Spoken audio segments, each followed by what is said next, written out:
Com certeza, o homem criou Deus. O homem criou Deus, a sua própria imagem e semelhança. Eu vou projetar isso num ser místico, aí eu vou conseguir controlar as pessoas, eu vou conseguir fazer elas acreditarem e levarem, né, em consideração os meus próprios anseios. Só que as pessoas que acreditam nisso, elas estão sendo prepotentes, muito ponto de vista sobre uma coisa que se diz concreta, que se diz absoluta, né? É a coisa assim, eu não sei como explicar, então eu vou colocar que, é Deus. Você acha que, de certa forma, o cristianismo vai contra a natureza humana? Eu acho que em certos momentos...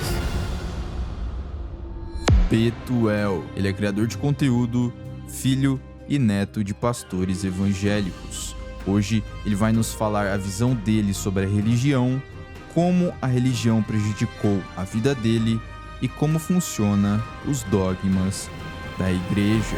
A igreja, velho, é uma hipnose profunda, assim. Pra mim é um fenômeno psicológico que precisa ser estudado. Primeiro, o louvor, ele limpa o terreno para que a palavra possa ser semeada. A música, ela é usada como uma maneira de deixar as pessoas vulneráveis para o que vem, você fala depois. Cara, tive essa experiência transcendental, pronto, agora o que o pastor falar, ótimo. Eles se colocam nesse papel de detentores da verdade, então isso é muito perigoso. A ideia de Deus é boa ou ruim para a sociedade? Nossa humanidade pode evoluir a ponto de não precisar mais disso. Qual que é a sua maior crítica, então, em relação à instituição religiosa hoje? Cara, a minha maior crítica é Rapidinho aqui, antes de começar, esses dias eu tava olhando as métricas aqui do canal e eu vi que 74,7% das pessoas que assistem aqui os podcasts, episódios, não estão inscritas. Você não sabe a verdadeira importância da sua inscrição. Os convidados que vêm aqui, eles olham muito para a métrica dos inscritos. Então, você estar se inscrevendo agora vai estar ajudando muito, de verdade, a gente a estar trazendo conteúdos cada vez mais incríveis e interessantes. Então, conto com a sua inscrição, agradeço de coração e vamos ao podcast. Obrigado, Betuel, por ter vindo aí. Prazer estar aqui, cara. É legal vir, assim, no lugar que a gente já conhece, né? Eu já acompanhava os seus vídeos, né? Vi ali alguns vídeos sobre ciência, inteligência artificial. E eu nem sabia que o Daniel tinha participado do podcast, nem a Ju, né? Que somos amigos. E depois que você recebeu o convite, eu vi o episódio deles, gostei demais. E foi, assim, uma surpresa boa. Então, eu tô feliz de estar aqui. Acho que vai ser uma conversa bem legal. Pô, legal, cara. Fico feliz de ter recebido você aqui. E, bom, pra gente começar aí, cara, acho que não tem como não comentar desse assunto. Depois a gente puxa pra outros, assim. Perfeito. Mas, bom, você teve aí uma criação fundamentalista, né? Por pastores fundamentalistas. Participou da igreja desde pequeno e você descobriu que era gay, assim, com mais ou menos 12 anos, né? Não sei se tá correto esse número. Mas como exatamente foi isso, assim? Ser gay e ser filho de pastores, assim, fundamentalistas, cara? Então, o que acontece? Eu acho que desde pequeno, desde criança, pelos meus 6 anos ali, eu já tinha um questionamento que eu não me encaixava. Por exemplo, eu ficava mais com as meninas do colégio do que com os meninos, né? Porque eu me sentia mais confortável com elas. E aí, como eu fui criado num ambiente onde meus pais são pastores, meus avós são pastores, nunca tive nenhuma referência do que seria um homossexual, né? A minha referência era travesti é homossexual, né? Então, eu via sempre como uma forma negativa. Todo homossexual que meus pais falavam, aquele cara é gay, aquele cara é trans, né? Sempre era uma visão negativa, uma visão pejorativa. Então, eu sabia que eu era diferente, mas eu não me identificava assim, eu sou gay. Aí, com 12 anos, né, que depois que eu fiquei maiorzinho, eu vi que esse sentimento, essa coisa que eu tinha desde pequenininho, ela foi, né, se aflorando e foi se desenvolvendo. Aí eu entendi que, de fato, eu era gay, né? Aí eu entendi que era a palavra homossexual, gay e tal.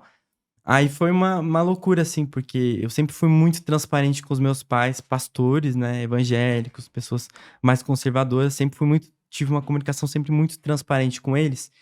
E aí, simplesmente, eu falei assim, então, eu gosto de meninos, não gosto de meninas, e aí vai ser aí vão ter que lidar com isso. Tem um vídeo Mas como que foi essa abordagem, assim? Como que você chegou neles e falou? Então, eu imagino que você deveria estar com um pouco de receio, né?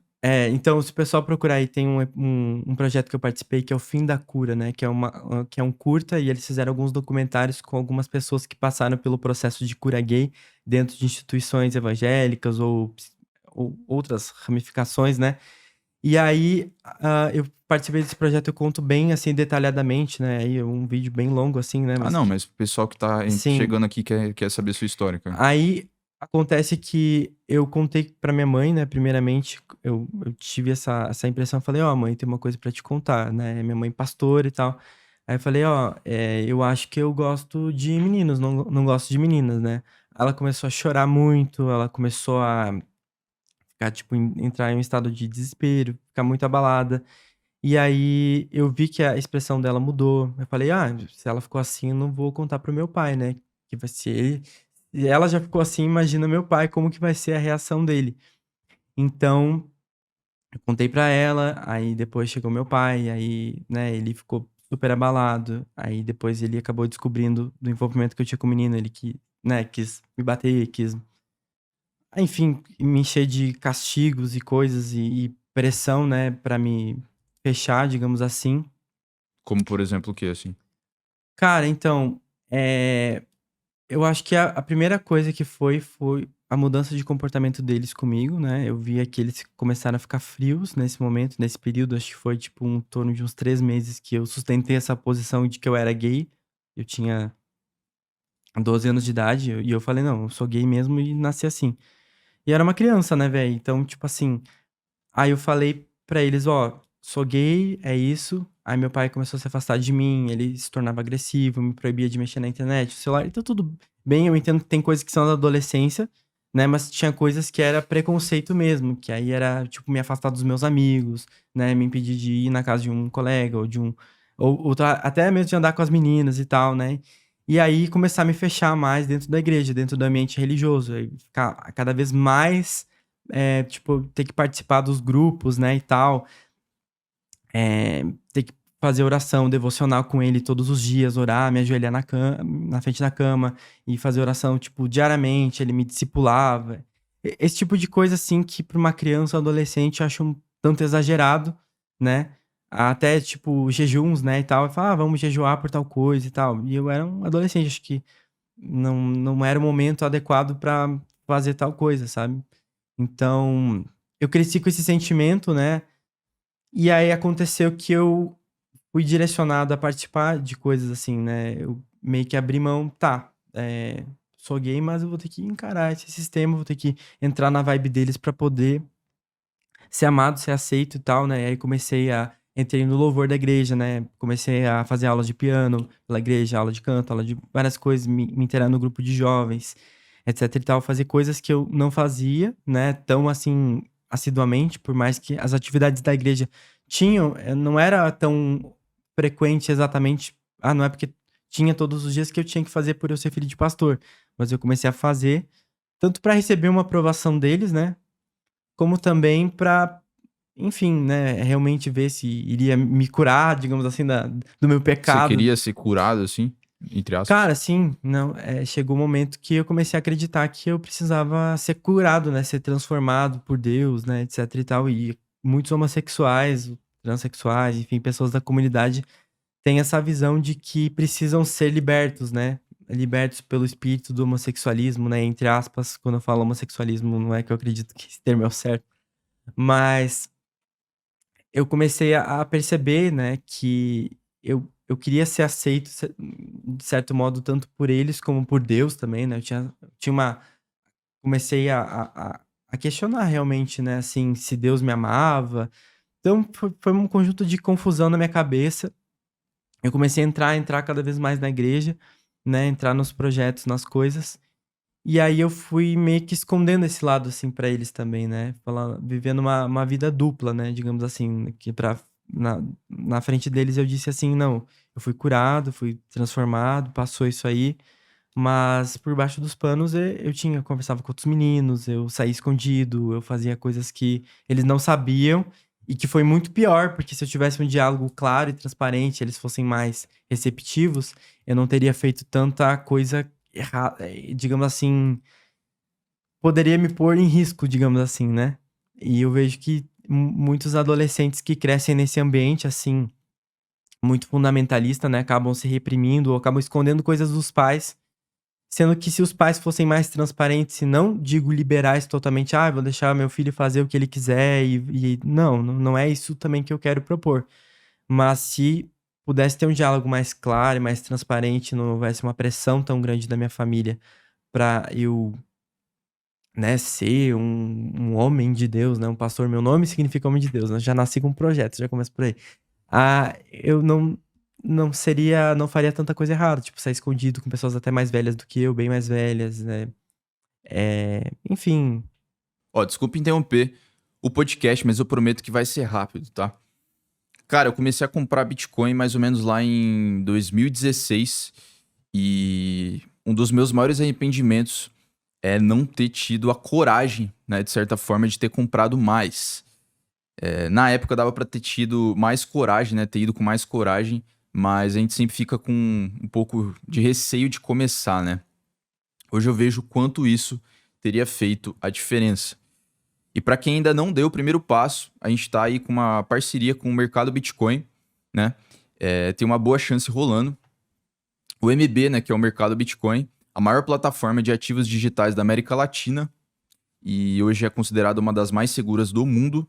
Ela tá com uma campanha chamada Primeiros Passos. Você abre aí sua conta de graça, investe R$ 50 em qualquer ativo da plataforma e recebe R$ 25 de crédito direto na plataforma. Fazer uma analogia assim, basicamente você investe aí o valor de um pedido de delivery e eles te voltam meio delivery. Só tem um detalhe, a promoção vale pelo link aqui da descrição. A gente está com uma parceria com eles e aí você vai conseguir aproveitar essa promoção aí, tá certo? Vale lembrar também que ela é exclusiva para novos clientes e por tempo limitado. Só lembrando, pessoal, que isso daqui não é uma recomendação de investimentos.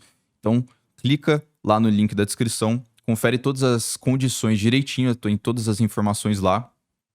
E é isso, né? Eu acho que é uma forma bem interessante aí de conseguir diversificar também os investimentos, tá certo? Obrigado de coração aí pelo seu tempo e de volta ao podcast. E você acha que, assim, a culpa, no caso ali, é dos seus pais ou é a culpa da instituição e do fanatismo, assim, de certa forma, entende? Quer dizer, é a instituição religiosa que fez os seus pais serem extremos a esse ponto ou a culpa está neles, assim, no indivíduo? não, eu não vejo eles como culpados, assim. Obviamente, eles têm responsabilidade sobre certas coisas, mas eu vejo que isso é uma coisa muito maior do que o meu núcleo familiar ou o que aconteceu comigo especificamente. É uma coisa maior e que se repete muitas vezes em muitas famílias, né? Que é essa questão da família evangélica reprimir os filhos que são diferentes, não só pelo fator ser LGBT, mas por a pessoa ser diferente. Qualquer ser humano vai ser diferente dos pais, não existe isso. O pai pode fazer a criação que for, a criança vai nascer diferente, ela vai ser diferente, ela vai ter os próprios desejos, os próprios interesses, as próprias particularidades. Então, eu acredito que assim, eu já falei também no podcast com o Daniel, que o meu pai, ele veio de uma família que era, digamos assim, estruturada, mas ao mesmo tempo desestruturada, né? Porque o meu avô paterno, ele tinha problema com alcoolismo, né? O meu pai, ele tinha problema com drogas. Então, a minha avó tinha problema com depressão. Então, veio esse ambiente assim. Meu pai foi pai com 17 anos. Então, isso também. Você é filho único, no caso. Não, ele foi pai da minha irmã, né? Eu tenho uma irmã mais velha, que ela tem 30 anos. Que ele teve com 17 anos, antes dele virar pastor, ele virou pastor depois, né? Aí ele teve uma filha com 17 anos e foi pai muito jovem, então isso gerou uma série de traumas aí, né, nele, porque, cara, eu tenho 25 anos, não imagino sendo pai agora, eu acho que eu nem tenho cabeça pra ser pai, imagina alguém com 17, né? Então, ele foi pai com 17 anos, isso gerou uma série de traumas, meu avô, alcoólatra. Então, o que aconteceu? Ele se converteu, mudou da água pro vinho. Minha avó viu a mudança dele, que ele mudou pro bem, ele começou a ser mais feliz, né? Ficar melhor. Depois o meu avô se converteu, meu avô largou o álcool, né? Pô, meu avô bebia, tipo, 9 horas da manhã a gente tava bebendo, era bebido o tempo todo. Então, fazia a família se envergonhar, né? Meu pai tinha vergonha do meu avô. Então, assim, era uma série de coisas, assim, que foi gerando que meio que a fé cristã, né? Fé evangélica, cristã evangélica, meio que curou a família, digamos assim, né? Foi um alicerce, uma bengala, digamos assim. Então, é muito difícil, né? E do ponto de vista utilitário, assim, A religião foi boa, então, pro seu Não, pai e pro seu com avô. certeza. E nessa questão, assim, eu acredito que a religião evangélica, por muito tempo, por mais que seja uma medida, é, não sei se paliativa, digamos assim, mas ela não cura na raiz do problema, exatamente, mas ela cura superficialmente algumas coisas por conta que é errado, que é pecado. Tipo, eu não vou usar drogas Sim. porque é pecado. Não porque isso vai fazer exatamente mal pra mim. Ah, vou fazer porque o meu corpo é o templo do Espírito Santo. Mas não, tipo assim, meu corpo é meu corpo e eu não posso fazer mal nem pra mim nem pros outros, digamos assim. Ter essa consciência, essa autoconsciência, assim, não é uma coisa muito falada lá. É tudo pra servir a Deus, né? Então, eu vou largar o álcool porque tô exagerando, mas porque Deus quer isso de mim. Então, tudo isso é muito pontuado dessa maneira, sabe? Então, não, eu vou fazer isso porque realmente faz bem. Eu vou ser bom com alguém porque Deus espera isso de mim. Não porque eu sou bom por conta própria. Então, são essas coisas assim que eu sempre questionei, né? E eu falo, cara, se eu sou uma pessoa boa, digamos assim, eu sou bom porque eu sou bom, não porque eu vou me esconder atrás de uma fé, entendeu? Ou porque Deus espera isso de mim, ou porque eu preciso fazer um propósito maior. Então, a minha família, ela foi curada, digamos assim, meus avós, a minha mãe, ela já era cristã, ela meio que converteu o meu pai, digamos assim, né? Mostrou o evangelho pra ele se converteu depois, entrou pra igreja e tudo na vida dele começou a melhorar, mas ele saiu de um extremo e foi pra um outro, entendeu?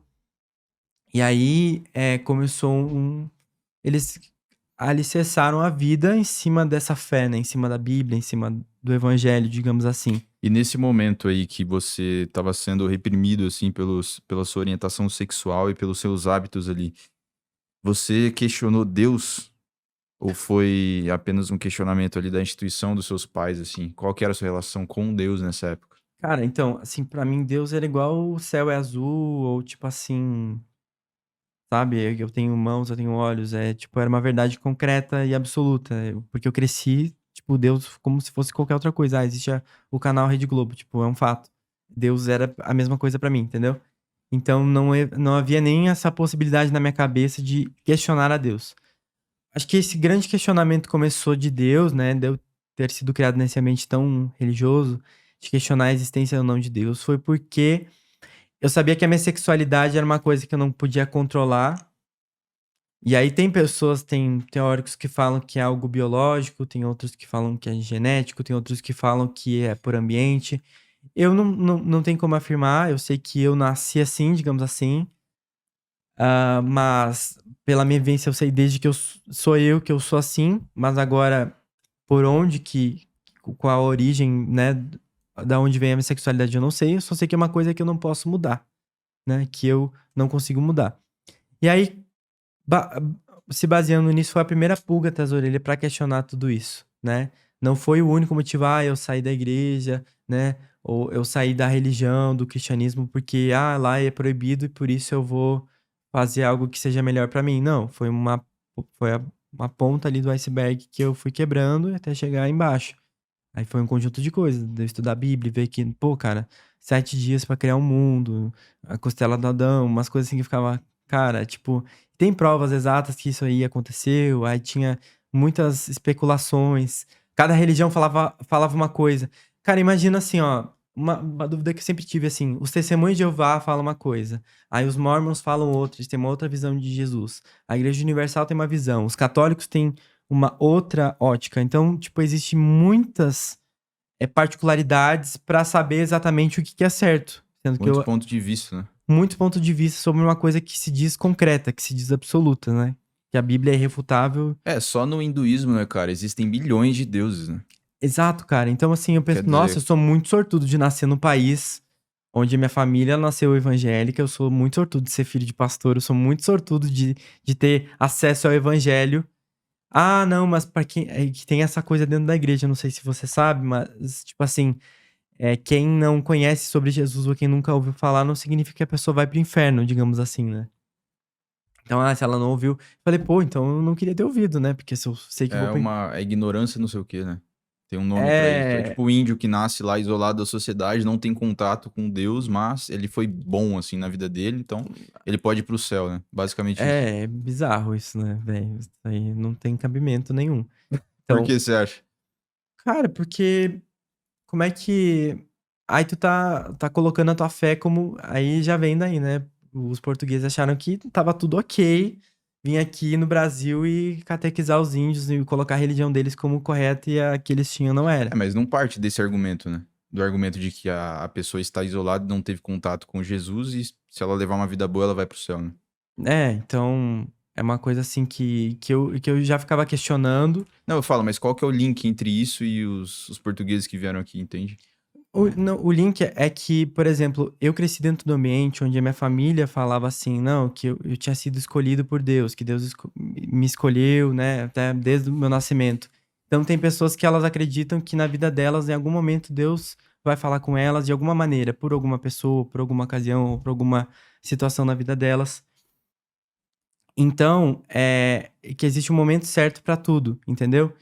Então, só que as pessoas que acreditam nisso, elas estão sendo prepotentes no momento que elas se acham instrumentos de Deus para poder revelar às outras que elas têm a fé, entendeu? Ou que elas foram enviadas, né, como missionárias de Deus.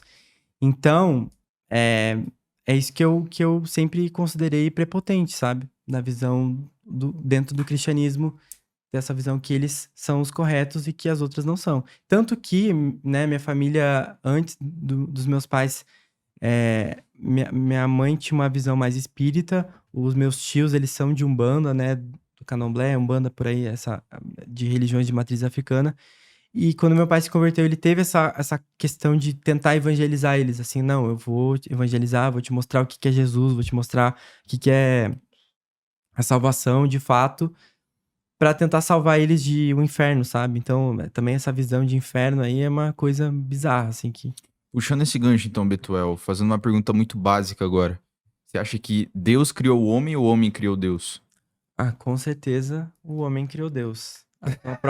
A sua própria imagem. Com certeza? Com certeza, cara. Com Ah. certeza o homem criou Deus. Porque, pelo menos o Deus cristão que a gente conhece, tá? Isso eu tenho uma certa certeza enquanto a isso. Porque, cara, por exemplo, a perfeição, vida eterna, né? Tudo isso são coisas que a humanidade sempre almejou. E não só na religião cristã, né? Mas o Deus cristão, né? Essa coisa de ser algo perfeito, algo puro, algo que está sobre tudo, o mais alto nível que existe de tudo, sabe? Então, tudo isso é reflexo do que nós propriamente somos. Então, por exemplo, cara, Deus se ira, Deus. Aí tem coisas assim, Deus se ira, mas aí Deus não se arrepende, mas tem momentos na Bíblia que Deus se arrepende. Tá, mas elabora mais isso. Bom, cara, faz a pergunta. Você disse que, com certeza, o homem criou Deus, né? Pelo menos o Deus cristão. Sim. Por que exatamente? O homem criou Deus à sua própria imagem e semelhança. Porque, olha só, Deus é um cara que tem sentimentos. O ser humano também sempre teve essa coisa de buscar saber todas as coisas, ter certeza de todas as coisas, né? É poder todas as coisas. Então, eu vou projetar isso num ser muito mais místico, digamos assim, do que eu, e aí poder realmente dar nome e voz e rosto, mesmo que seja de maneira imaginária. E aí eu vou conseguir colocar isso como uma forma de projetar os meus próprios anseios em um ser espiritual. Então, aí eu vou conseguir controlar as pessoas, eu vou conseguir fazer elas acreditarem e levarem, né, em consideração os meus próprios anseios, sabe? Então, é isso que eu imagino. Eu não tenho... Por exemplo, o Deus cristão é um cara que... Mas isso por si só, na sua visão, é uma prova de que... Não, eu não vejo como uma prova. Eu me considero ateísta agnóstico. Eu não sou uma pessoa que busca ter todas as certezas, né? Eu não Então, tenho... mas você disse que com certeza com nós certeza. criamos o Deus do cristianismo. Sim, o Deus do cristianismo é uma certeza minha, não uma coisa que eu quero impor nas pessoas, né? Não tem assim, você tem que acreditar no que eu tenho. Isso é uma certeza minha. Isso é uma crença, uma escolha, e crenças também são escolhas.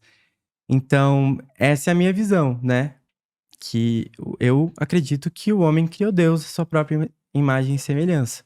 Isso pelo fato da gente observar que Deus tem características humanas. Sim, Deus tem características humanas, até mesmo, né, as religiões retratavam, né, tipo, Deus como um velhinho, ou tipo, os anjos como bebezinhos e tal, né, nessa estética católica. Então as pessoas, elas imaginavam, cara, é que nem pensar assim no céu, né, Deus, as pessoas não conseguiam explicar por que que acontecia seca, por que que acontecia chuva, por que que eh, certas tragédias eh, aconteciam na humanidade ou com elas mesmas. E aí elas davam, porque Deus está se agradando, ou porque Deus está se desagradando de tais situações que tá na minha vida. Então, é a coisa assim, eu não sei como explicar, então eu vou colocar aqui, é Deus, então Como, por exemplo, sei lá, os índios lá, quando estavam ali em tribos, né? Bastante tempo atrás e tal. Ou, por exemplo, nômades, etc. Que olhavam assim ao redor e olhavam os céus e tinham uns raios, viam a floresta pegar fogo por causa do raio e atribuía isso a algo divino, né? Porque não tinha a ciência necessária para explicar o porquê ocasionava de ter aquele raio, né? Se eu não me engano, tem uma religião que até antecede o cristianismo, que é o animalismo, né? E aí, eu não sei se é animalismo, é ali Tem perto, várias, né? perto do zoroastrismo, né? Que tem ali o Zoroastro e tal, que também tem essa ideia de céu e inferno, né? Tem essa coisa de bem e mal, Deus e diabo, com outros nomes, mas, né, tinha essa referência até que foi uma base para desenvolver o cristianismo que a gente conhece hoje. Mas essa questão aí de ter que agradar, tipo assim, se uma árvore caiu é porque eu não tava adorando a Deus direito, sabe? Ele tinha umas coisas assim que cada objeto da Que pra natureza. época não é tão absurdo assim, né? Esse Claro, cara, ponderamento. Porque os caras não tinham conhecimento nenhum, né? não tinha conhecimento nenhum. E aí, por exemplo, assim, eu vou fazer tal coisa, eles não sabiam que se regasse a plantinha, tipo assim, eu vou regar a planta, vou colocar aqui um pouquinho de água, mesmo que esteja seco, ela vai crescer. Não, eles vinham assim, é o mandamento de Deus. Mas na verdade, um cara fez, deu certo, e aí ele falou que é Deus que fez, que Deus falou pra ele, entendeu? Então, é meio que. E que eu acredito que muitas coisas se dão assim, que deu certo pra mim, então veio uma inspiração divina, né? Deus me escolheu pra fazer tal Até coisa. hoje, no caso, você fala. Eu acho que até hoje, né? Tipo, dentro do contexto evangélico tem muito essa questão de palavras proféticas. Tipo assim, eu recebo Deus fala comigo, né? Deus fala comigo. Eu recebia muito isso dentro da igreja, tipo, palavras proféticas que eu ia ser pastor e que eu ia ser um cara que ia não sei o quê. Mas na verdade eu acho que as pessoas meio que projetavam essa imagem e elas diziam aquilo como uma maneira de Deus estar falando contigo através de mim. Então, existe muito essa questão de palavras proféticas dentro do meio, assim, evangélico, né, cristão. E, e que na minha visão, né, na minha percepção, eu acredito que é do próprio imaginário, assim, das pessoas, entende? É o que eu percebo que elas analisavam coisas, padrões, semelhanças, intuição, né? Tem muita intuição. E a nossa intuição é muito poderosa. Eu acho que se não fosse a intuição humana, a gente não estaria aqui. Qual que é a sua maior crítica, então, em relação à instituição religiosa hoje? Cara, a minha maior crítica é o fundamentalismo religioso em relação a se portar como um único padrão de pensamento. Por exemplo, Deus ser uma verdade irrefutável, uma verdade absoluta. Isso que eu não acho que deveria ser assim. Ou exatamente isso dos cristãos, principalmente evangélicos, né? Entrarem dentro da política, esse tipo de coisa, né? Até tem uma parada muito engraçada que quando os evangélicos, os presbiterianos vieram aqui pro Brasil, eles tinham muita resistência, né, de abrir igrejas e abrir coisas por conta dos católicos, né? Eles vinham como hereges, né? Depois da questão que teve Martim Lutero e teve as ramificações protestantes evangélicas, eles tiveram muita resistência. E aí foi uma questão essencial para os presbiterianos e para luteranos, enfim, pedir a existência de um Estado laico. Aí a gente vê agora o que depois que passou, depois que acalmou as coisas, depois que eles conseguiram construir escolas. E é engraçado também, ó, e que a evangélica teve coisas boas, né? Uma das primeiras escolas que a gente teve femininas no mundo foi do mundo não, aliás, do Brasil foi o Colégio Presbiteriano, né? Que tinha mulheres, meninas, no Brasil que teve as primeiras meninas estudantes, né? Sim. Um colégio exclusivo para mulheres, você fala. Não, tinha essa coisa. Eu não sei exatamente se era só pra mulheres, mas eu lembro que já tinha essa coisa de meninos e meninas juntos. E por que eles Entendi. queriam isso? Porque os protestantes e os evangélicos, eles têm a Bíblia maior do que a igreja, diferente da católica que tem a igreja acima da Bíblia, né? Então, eles precisavam que as meninas também aprendessem a ler, né? Pra poder ler a Bíblia e tal. Então, aí, pra elas terem educação. Então, a gente vê que eles lutavam pelo Estado laico e agora eles querem.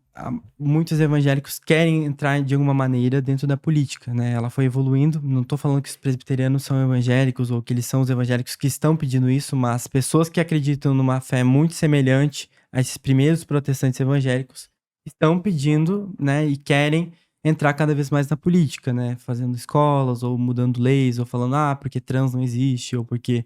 é, Muitos pastores querendo anular o casamento gay. Então, esse tipo de coisa, assim, que eu acredito que o fundamentalismo, ele acaba afetando a nossa sociedade, mesmo quem não é cristão ou quem não acredita, sabe? Então, esse ponto, assim, que eu luto, e que eu acho que as pessoas também não devem cair mais em ladainhas, assim, sabe? Em se fechar num pensamento que não é crítico, em aceitar porque é um pastor que tá dizendo, ele se diz uma voz de Deus. Eu acho que as pessoas precisam ser mais críticas e, enfim, agir mais pela razão. Não que elas têm que ter todas as respostas. Eu nunca pensei, nunca. Eu acho que eu já quis em algum momento ter todas as respostas, né? Sobre a minha vida, a existência, o meu propósito. Hoje você não pretende?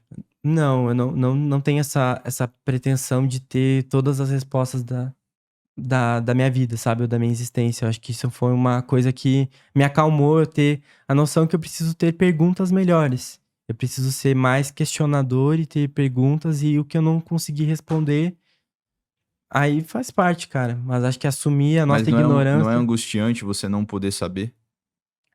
Certas vezes é sim. E é muito mais reconfortante acreditar nas fórmulas prontas, né? E certezas baratas, muitas vezes, né? Que eu vou ter uma vida após a morte, que eu vou pro céu se eu fizer um conjunto de coisas. E a vida eterna, né, é uma coisa que o ser humano sempre almejou, né? Em toda a história, várias religiões existem vida após a morte ou vida.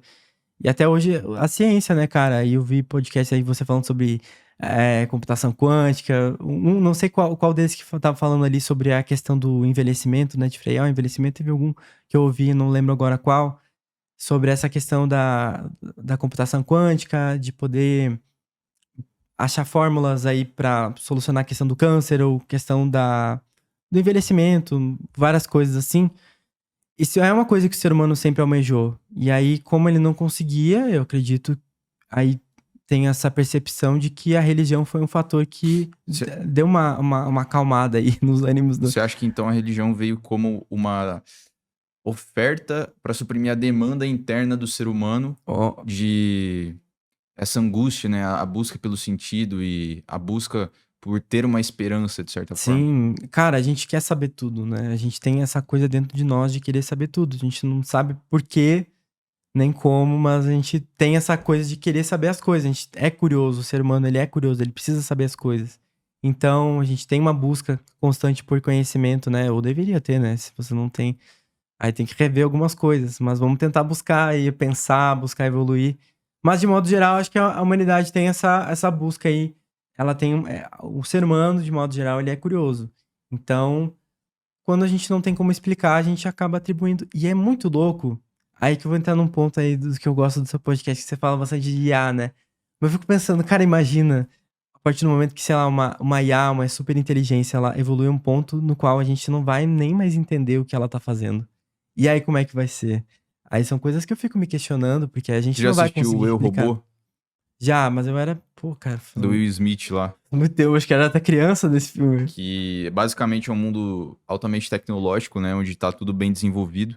E aí tem uma empresa lá, que é a empresa número 1 em fazer IAs, né? E robôs humanoides, assim, que realmente ajudam você. Então, eu poderia comprar um robô pra ficar servindo água pra gente aqui, né? Nesse filme. E eles criaram lá um novo modelo, assim, um novo robô. Que esse era bizarramente inteligente, né? E aí, existiam 3 regras pra todos os robôs, né? eu não vou saber exatamente, mas era basicamente assim. Regra número 1. Um robô nunca pode ferir um humano. Regra número 2. O robô pode prezar pela sua vida sem ferir um humano. E regra número 3. O humano sempre tem razão, a menos que queira ferir o robô, sei lá, alguma coisa assim. Aí, esse robô novo, ele chegou à conclusão de que a própria humanidade iria se autodestruir. Então, para isso, o próprio robô novo, inteligente, teria que restringir a liberdade dos humanos. Então, quer dizer, a gente hoje tem a liberdade de sair de casa, fazer podcast, etc. E também tem a liberdade de criar uma nova bomba nuclear e sair soltando por aí, entende? Aí esse novo robô, ele chegou à conclusão de que o próprio ser humano é perigoso para ele mesmo, né? E para isso, ele restringiu a liberdade dele. Então, assim, a liberdade do ser humano. Então, você não podia sair de casa por um tempo, etc. E aí Criou um jardim do Éden, né? Exato. E aí, basicamente, o filme é ao redor dessa trama, sabe? Cara, isso é surreal, assim. E eu fico pensando, eu tenho essa percepção, assim, pelo menos olhando pra religião cristã, ou a fé cristã, não só ela, mas outras, né? As religiões abraâmicas e outros tipos de fé, que essa coisa de ter um ser onipotente, onisciente, onipresente, a gente quer estar em todos os lugares. Se a gente pudesse, não, o ser humano não teria feito carro, não teria feito avião, não teria feito barco. A gente quer ter liberdade geográfica de estar em todos os lugares. Internet, né? Pô, a gente pode agora se comunicar com tantas pessoas. A gente quer saber todas as coisas. Senão a gente não estaria na rede social procurando, ou vendo documentário, ou vendo filme, ou lendo livro. A gente tem essa coisa. E a gente quer ter poder, a gente quer. Pô, a galera, as pessoas querem ganhar mais dinheiro pra ela ter poder pra fazer as coisas, pra ter mais recursos pra poder executar seus sonhos, suas vontades. Então, o que acontece? O ser humano, ele tem essa. É aí que eu falo, porque o homem criou Deus, né? A sua imagem e semelhança. Porque onipotência, onipresença, onisciência, tudo são coisas que o ser humano, instintivamente, a gente busca. E agora a gente tá vendo e tá cada vez mais perto, e eu acho que vai ser antes do que a gente imagina, de ter talvez uma super inteligência que quase seja isso. Que possa todas as coisas, que saiba de todas as coisas e que esteja cara, em todos mas os lugares. existe muito poder de processamento para isso acontecer. Existe muito poder de processamento, mas antes, talvez, alguns anos atrás, a gente nem teria essa conversa cogitando que poderia ser possível. Sim. Tem a lei de Moore lá, né? De que a cada 2 anos, basicamente, o poder de processamento dobra, né? Então, quer dizer, se hoje já tá bizarro, imagina daqui 10 anos. Daqui 10 anos não vão ser 10, não vão ser 5 vezes, né? O que é hoje vai ser 2, 4, 6, sei lá. Agora me perdi na conta aqui. Seria 2 elevado a 5, né? Aham. Cara, então, é aí que eu tô. Se a gente parar pra pensar, se a gente voltasse no tempo, apresentasse um celular, apresentasse um YouTube, apresentasse um carro, um Mas avião. imagina, Betuel, assim, para você ter uma super inteligência que tem o conhecimento de quase todas as variáveis, isso exige um processamento, se eu não me engano, tem até um cálculo de... É o processamento do tamanho maior do que a energia que tem no universo, no próprio universo. Tem alguma coisa assim. Sim, não digo que a gente vai chegar exatamente na super, mas que a gente vai chegar mais perto disso, vamos chegar a uma coisa muito próxima. Eu tenho uma percepção que isso pode acontecer, né? Olha só, e que a gente tá cada vez mais vigiado também, né? O celular tem nosso comportamento ali, o que a gente faz, o que a gente deixa de fazer, nossas casas têm câmeras, então é uma loucura. A gente se sabe muito mais dos seres humanos, a privacidade é uma questão que tá meio que acabando, cada dia mais a privacidade tá diminuindo.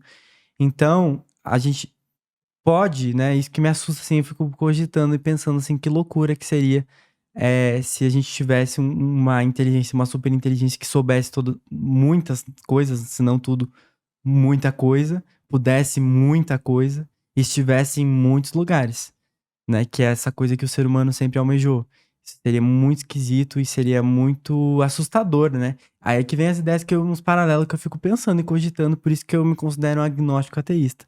Mas imagina, né? Aí que nem tem a ideia de temer a Deus, né? Temer, né? Tem isso na Bíblia, de temer a Deus. Então, a gente iria temer uma inteligência nesse ponto, né? Será que ela tá sendo sincera? Será que a gente sabe tudo? A gente não teria nem como saber como ela chegou em determinado resultado.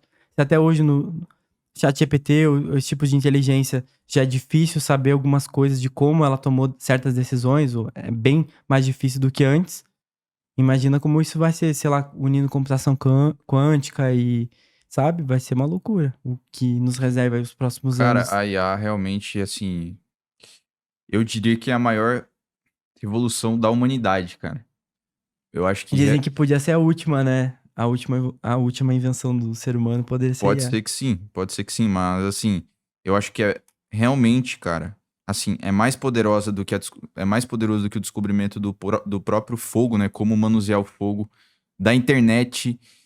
Velho, o que isso vai acarretar vai ser bizarro. Daqui a alguns anos, a gente vai poder replicar esse podcast aqui. Quer dizer, literalmente igual. Você aí, eu aqui, falar, ó, eu quero entrevistar o Betuel, essa aqui é a imagem dele, eu mando, essa daqui é a minha imagem, ele já vai ter um banco de dados do meu próprio podcast. E ele vai gravar isso aqui, cara. Um podcast de 2 horas, com muito conteúdo, tudo, basicamente. Porque se você for parar pra pensar, o que você assiste é basicamente vários pixels, né? Pixel é basicamente informação. Então são zeros e uns ali quando você vai assistir alguma coisa na sua tela, né? E aí tem o áudio e tal, etc.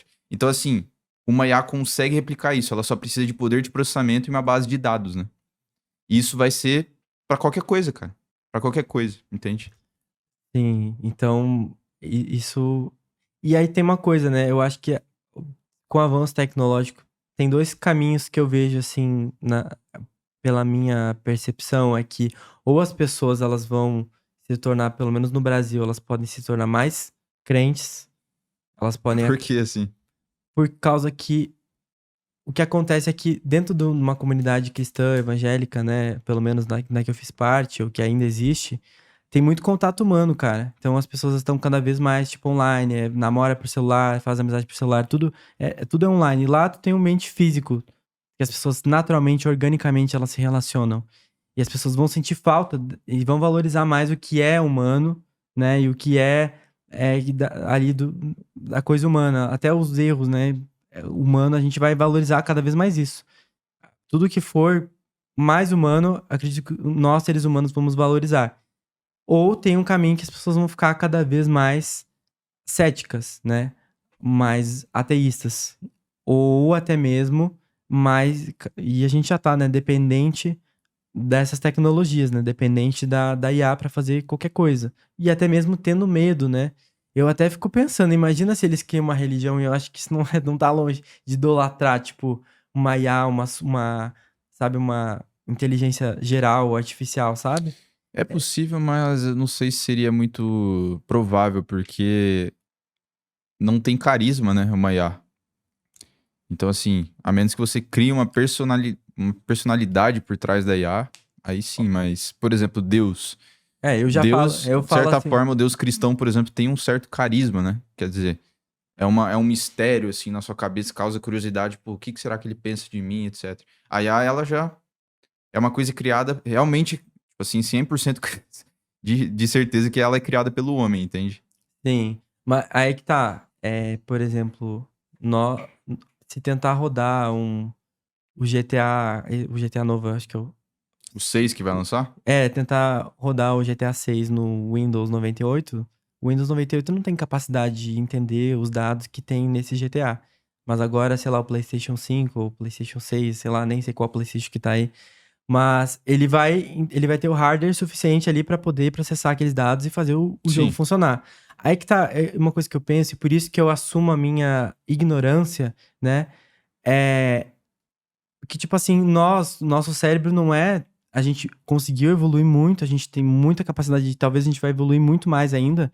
Mas pelo avanço da IA, o avanço dessas coisas, dessas tecnologias, a gente não teria capacidade, pelo menos na minha visão de hoje, assim, de entender certas coisas que ela poderia chegar, os Sim, resultados que ela poderia mas aí chegar. então ela não vai ganhar um culto de seguidores, entende? Se a gente não consegue necessariamente entender tudo, porque, por exemplo, na Bíblia, você não consegue entender muita coisa, mas há interpretações e há algumas coisas que são ditas como verdade, entende? Sei É, lá, não acho que realmente é possível criar um. existe. Diante dos históricos, né, cara, de seitas assim, é possível, mas seria uma coisa muito nichada, né? Cara. Agora que as pessoas estão começando a ter bebê reborn em casa, eu não duvido mais de nada da humanidade. Eu acho que a humanidade pode chegar a níveis muito bizarros de qualquer coisa. Agora as pessoas estão criando bebê reborn, antes era Que é isso? pet. Ué, o bebezinho aquele, aquele bebê falso de brinquedo, não tá vendo essa vibe aí? Não. Pô, a galera tá tendo agora, tá rolando isso na internet, que é tipo assim, um bebezinho. Ah, cara, eu vou ter que te mostrar uma foto. Não, fala aí, fala aí. Não, é um bebezinho, gente, como é que eu explico pra ele? O bebê reborn é tipo uma boneca, tipo uma bonequinha, só que ela é muito realista. E agora a galera tá, tipo assim, criando, assim, tem mulheres andando de carrinho com isso na rua. Ah, não é possível, cara. Cara, aqui em São Paulo, tem até encontro disso no Parque Ibirapuera de bebê reborn. Tô falando sério. Ô, pessoal, aí nos comentários vocês vão me defender, né? Hum. Pô, cara, não, assim, ó, o pessoal tá É que eu idolatrando. não acompanho rede social, cara. Então... Ah, que bom, que bom. É. Isso é uma decisão sábia. Não acompanhar, porque, cara, rede social é um Twitter, então, Jesus, cara, é muito Ah, não. É. surreal, assim. Mas enfim, agora as pessoas estão tendo, assim. O que eu já vi foi no Japão, né? No Japão é bizarro que os caras casam com bonecas, né? Sexuais, assim. Então, velho. E eu fico Mas pensando. assim, se você for parar pra pensar, é bizarro pelo ponto de vista de que a boneca ainda não é 100% parecida com o ser humano. Agora, Não, a bebê reborn é muito realista. Só não se mexe, mas assim, tem uns vídeos não, bizarros. Né? exato, não se mexe, então não é parecido. Mas se botar Maiá ali vai virar boneco Chuck, né? É uma coisa assim. Não, mas o ponto é, porra, se você soubesse que o César ali, ele é... Pode falar seu nome, cara, de boa? Sei lá, uma inteligência artificial e um robô. Você perderia o amor que você tem por ele, entende? Pô, se eu já conhecesse ele agora e eu não soubesse quem é, acho que não. Pois é. Então, assim, não é tão absurda, né? Não acho absurdo. Eu acho que as pessoas vão. No momento que essa revolução acontecer, eu acho que vai acontecer muito se apaixonar. As pessoas já não vivem sem o chat GPT, dão um bom dia pra ele, dão uma boa tarde, já pedem obrigado, falam te amo. Pô, isso aí tem demais, cara. As pessoas estão falando, nunca vai acontecer. Aí mandando bom dia, chat GPT, como você está hoje? Aí o chat GPT vai falar contigo de uma maneira, quando vê se vai ter personalidade diferente, isso aí vai virar uma loucura. Essa é a minha visão, assim, o que eu acho. Eu acho. Sim, sim. Mas agora, tipo assim, essa coisa aí do bebê, né, que tá tendo muito. Depois tu dá uma olhada sobre isso, que é algo bem alta, tá? Inclusive agora, tá acontecendo isso agora. Essa questão aí do bebê reborn, eu vejo o quanto que as pessoas elas têm uma carência, né? E elas sempre idolatraram, né? Na história, uma percepção minha, idolatrar ou ter essa supervalorização da inocência. Sim. E a inocência, ela pode ser um método, né? Essa adoração pela inocência ou a supervalorização da inocência pode ser uma maneira de escapar ou de desassociar da própria realidade. Então, as pessoas, elas projetam... Mas você não entende que tudo é mais ou menos isso, cara? Ah, com certeza. Mas, por exemplo, o momento que eu coloco, assim, por exemplo, Jesus, né? Como uma forma de expiação dos pecados. Ele é um ser puro, cara. Ele é um ser, assim... que não teve erro, que não teve pecado. Então, bebê também. Ou outras coisas, né? As pessoas, elas gostam de idolatrar coisas que são inocentes. Então, assim, antes eu tinha um filho, as pessoas tinham vários filhos para projetar isso. Aí depois teve a questão de Jesus, né? O próprio catolicismo sempre teve essa questão de amar e supervalorizar a ideia do menino Jesus. Isso já vem de outras tradições, né? Da própria Roma. Que tem essa coisa assim de idolatria ao menino, à criança, né? E aí agora, uma forma de escapar da realidade também é projetar, né, essa disruptura da realidade. Então, Dissociação. exatamente, cara, é muito doido isso. Então, eu vejo assim, as pessoas, elas escondem atrás dessas coisas, sabe? Elas querem buscar cada vez mais isso. E a questão da inocência é muito louca, né, também, porque, digamos assim, o ser humano lá, Adão e Eva, né, já tem essa ideia na Bíblia, né? Eva, Eva e Adão eram inocentes, digamos assim, aí eles comeram do fruto proibido e aí eles se tornaram pessoas conscientes do bem e do mal, né, do erro ou da falha. E aí isso muda todo o jogo, né? Eles começam a serem amaldiçoados. Então, tem essa certa culpa, né? Que é gerada a partir do momento que a Daquele pessoa... do pecado original. Isso, e a valorização da inocência, tipo assim, essa supervalorização é uma coisa ruim, porque, cara, a gente ter esse padrão de algo que é santo, algo que é irrefutável, nós somos seres humanos. Você acha que, de certa forma, o cristianismo vai contra a natureza humana? Eu acho que em certos momentos. Não vai tanto, porque tem muita projeção humana. A nossa natureza, acho que tem muita natureza humana, mas vai contra também em relação a, por exemplo, tá tudo bem nós sentirmos raiva, tá tudo bem a gente sentir ódio, tá tudo bem a gente falhar, tá tudo bem errar. É, então, por exemplo, a questão desse controle sexual, né? É uma forma de controle muito forte, né? Que tem dentro do cristianismo. E aí, nesse fato, eu acho meio antinatural. Porque você cercear a pessoa, que ela tem que fazer sexo só depois do casamento, ou esse tipo de coisa, ou ela não pode se masturbar, ou ela não pode fazer, tipo, sexo oral, sexo anal, tipo, tinha esse tipo de coisa que rolava. Mas na minha igreja, e quem é evangélico sabe que eles acham até... E falava explícito assim?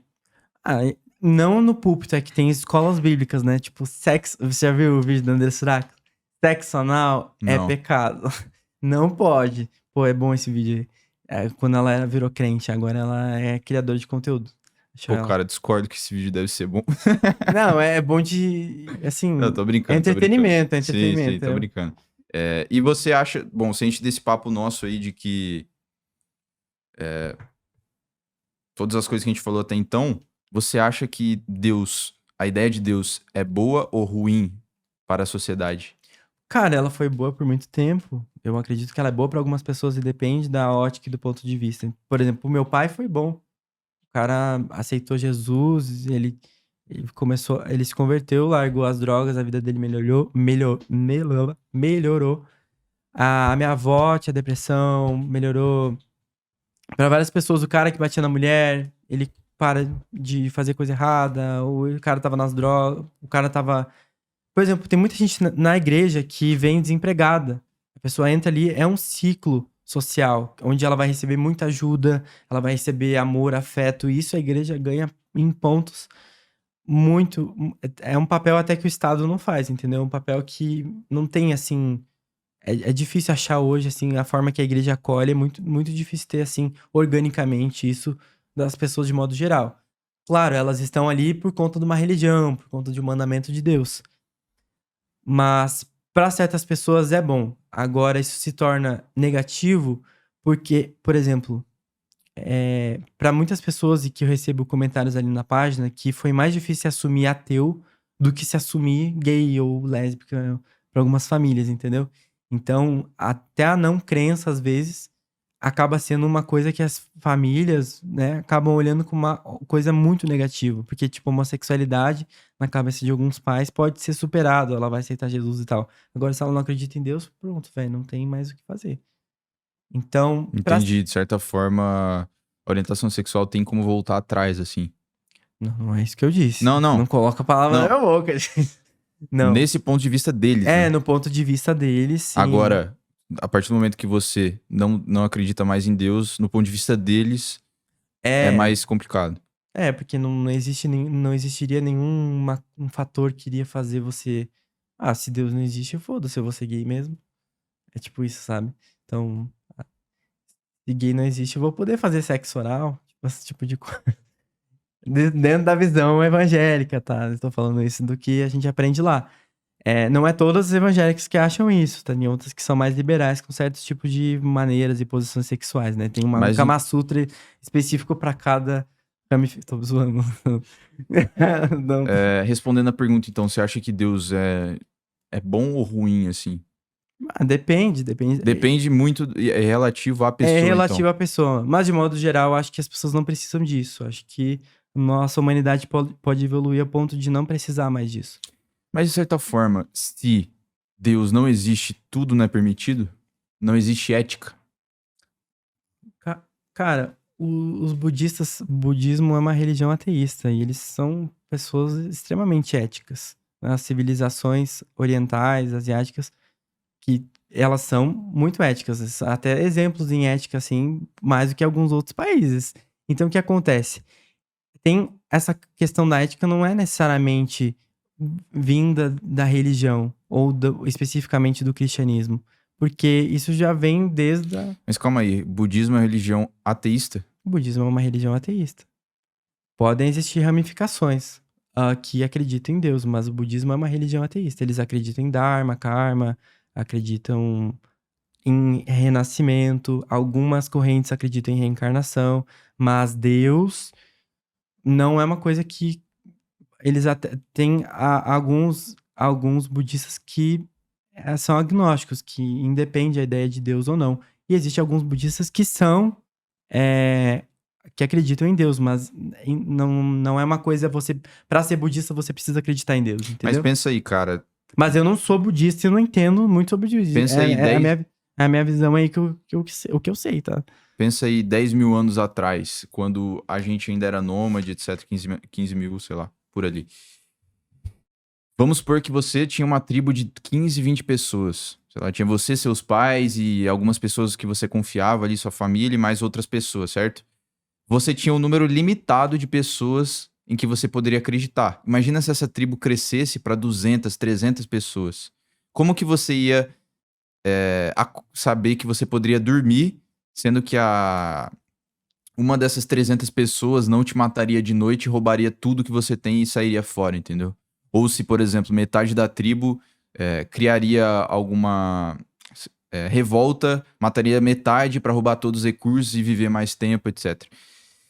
Deus foi fundamental, né? Isso quem fala é aquele Yuval Harari, para o desenvolvimento da própria sociedade, né? De certa forma, porque você acredita em algo além.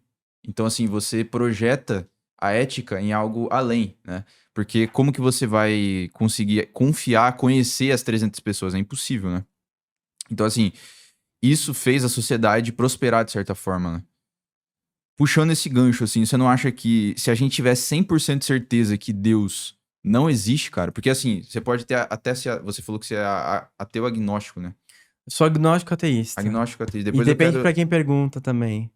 O que isso significa, no caso? Não, depende pra algumas pessoas, por exemplo, pra minha família, eu já me considero ateu, porque eles têm uma visão específica de Deus, e no Sim. Deus deles eu não acredito. Agora, tem outras correntes de Deus, tipo, como uma energia, um universo. Sim, E aí, Deus de Spinoza e tal, né? então, assim, depende de quem fala o Deus, ou qual a visão de Deus, né? No Brasil, eu me considero ateu, tá? Porque se a gente considerar que o Deus aqui é cristão, eu sou ateu. Sim, mas só pra bater o martelo lá, então. Em relação agora, meu agnosticismo é sobre o universo, uma força maior. Não que ela seja perfeita ou irrefutável, ou que saiba todas as coisas, ou que seja onisciente, onipresente. Tá, mas aí voltando lá, então. Se Deus não existe, tudo é permitido? Quer dizer, eu posso pegar uma arma aqui, matar você, matar todo mundo, que não existirá Aí tem uma coisa que eu vou né? concordar com o que os crentes falam, que tudo me é lícito, mas nem tudo me convém. Não, isso, porque assim, ó, a gente pode todas as coisas, mas aí é que tá. Isso é um padrão meu, uma filosofia minha, e aí é que tá uma coisa que a religião tem muita mistura com filosofias, né? Até a religião cristã tem muitas filosofias dentro dela, né? Que cria-se filosofias dentro da própria religião. Então, existe precisa ter uma busca por filosofia aí das pessoas entenderem que elas não podem fazer mal nem para elas, nem para o próximo. Acho que isso é uma coisa que... Mas por quê? Porque isso tanto faz mal para nós como conjunto, e nós somos uma espécie. Isso é um Certo, valor mas se meu, Deus não é existe- uma regra. Isso é um valor meu, e aí vai de cada um. Entendeu? Exato, mas eu falo em relação ao que é a verdade, né? E não um valor seu. No sentido de que, se Deus não existe regras absolutas, por que que você não vai matar o seu vizinho pra roubar o que ele tem? Porque isso vai fazer mal para mim, vai fazer mal para ele. Se você for um psicopata, não vai fazer mal mas pra você. aí eu sou um psicopata, é diferente, né? Se eu sou um psicopata, eu não tô nem aí, não tem sentimento. Mas nós somos seres sentimentais, nós somos seres emocionais. Nós temos amor, nós temos... obviamente a gente tem ódio, tem inveja, tem várias coisas, mas acho que a essência humana, somos seres de amor. Cara, a gente vê amor até nos bichinhos. A gente não sabe explicar exatamente, mas eu sei que meu gato me ama. Não sei porquê, mas ele me ama. Eu sei que ele vem me procurar, vem fazer carinho, cachorro, tudo. Então, nós somos seres que nós temos amor, a gente ama os animais, ama as coisas. Então, tem uma essência aí que não precisaria ter uma religião especificamente. E existem muitos países, não vou saber agora de cabeça, não sei se é a Suíça ou a Nova Zelândia, por aí, esse país de lá, que a maioria é ateísta ou não tem nenhuma religião. E eles são sociedades muito Mas éticas. isso não é um bom argumento, cara, na minha visão. Porque, Então, de certa forma. Não, eu tô fazendo advogado diabo aqui, cara. pode fazer. Mas O assim, diabo aqui, ó. O diabo é meu amigo.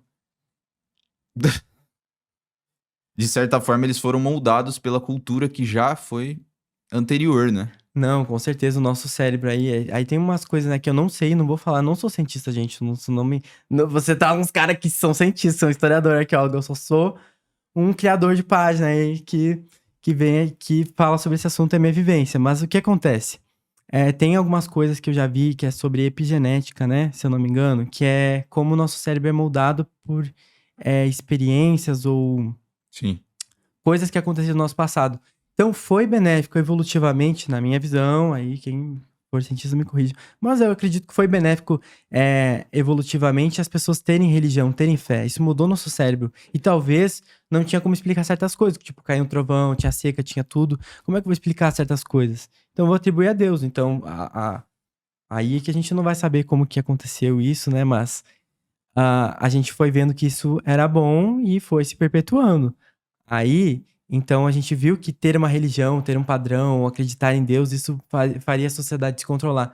Mas no nível que nós estamos hoje, com a educação, não que o nosso país seja exemplo de educação, mas acesso pelo menos às coisas que a gente tem hoje, não acho que seja mais necessário a gente ter que se render. Você não acha? Não. Ciente de todas as atrocidades que ainda acontecem no mundo, quer dizer, mesmo tendo a religião ali, as pessoas ainda cometem crimes. Quer dizer, se você for conversar com pessoas que.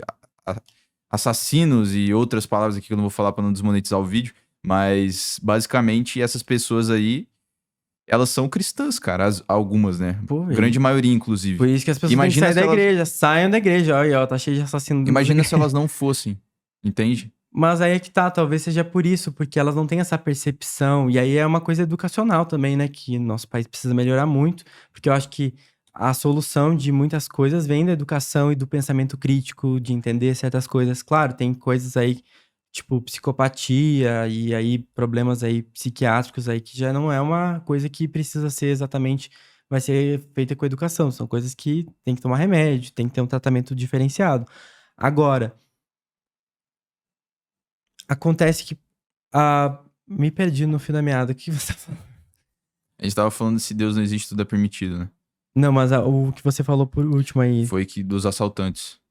Então, dos cara, mas aí tudo isso assassinos, né? vem da educação, porque, por exemplo, né, vem da educação e muitas pessoas elas roubam não porque elas são mau caráter ou que elas foram criadas e moldadas num ambiente que é assim, entendeu? Elas foram criadas e moldadas num ambiente que valoriza o crime, que valoriza várias coisas. Então, que o cara ser traficante é legal, que é uma coisa bem vista, ou que, enfim, ela foi criada num ambiente mais tóxico, digamos assim. Agora, se ela tem acesso à educação, a educação vai salvar vidas. Ter acesso ao pensamento crítico, ela pensar por si própria, ela saber que Sim, de fato ter a base padrões tá na educação, né? ter padrões éticos, entendeu? Entender a ética aí como algo que não vai fazer bem só pra mim, mas vai fazer bem pro todo, pra humanidade, pro mundo evoluir, pra várias coisas.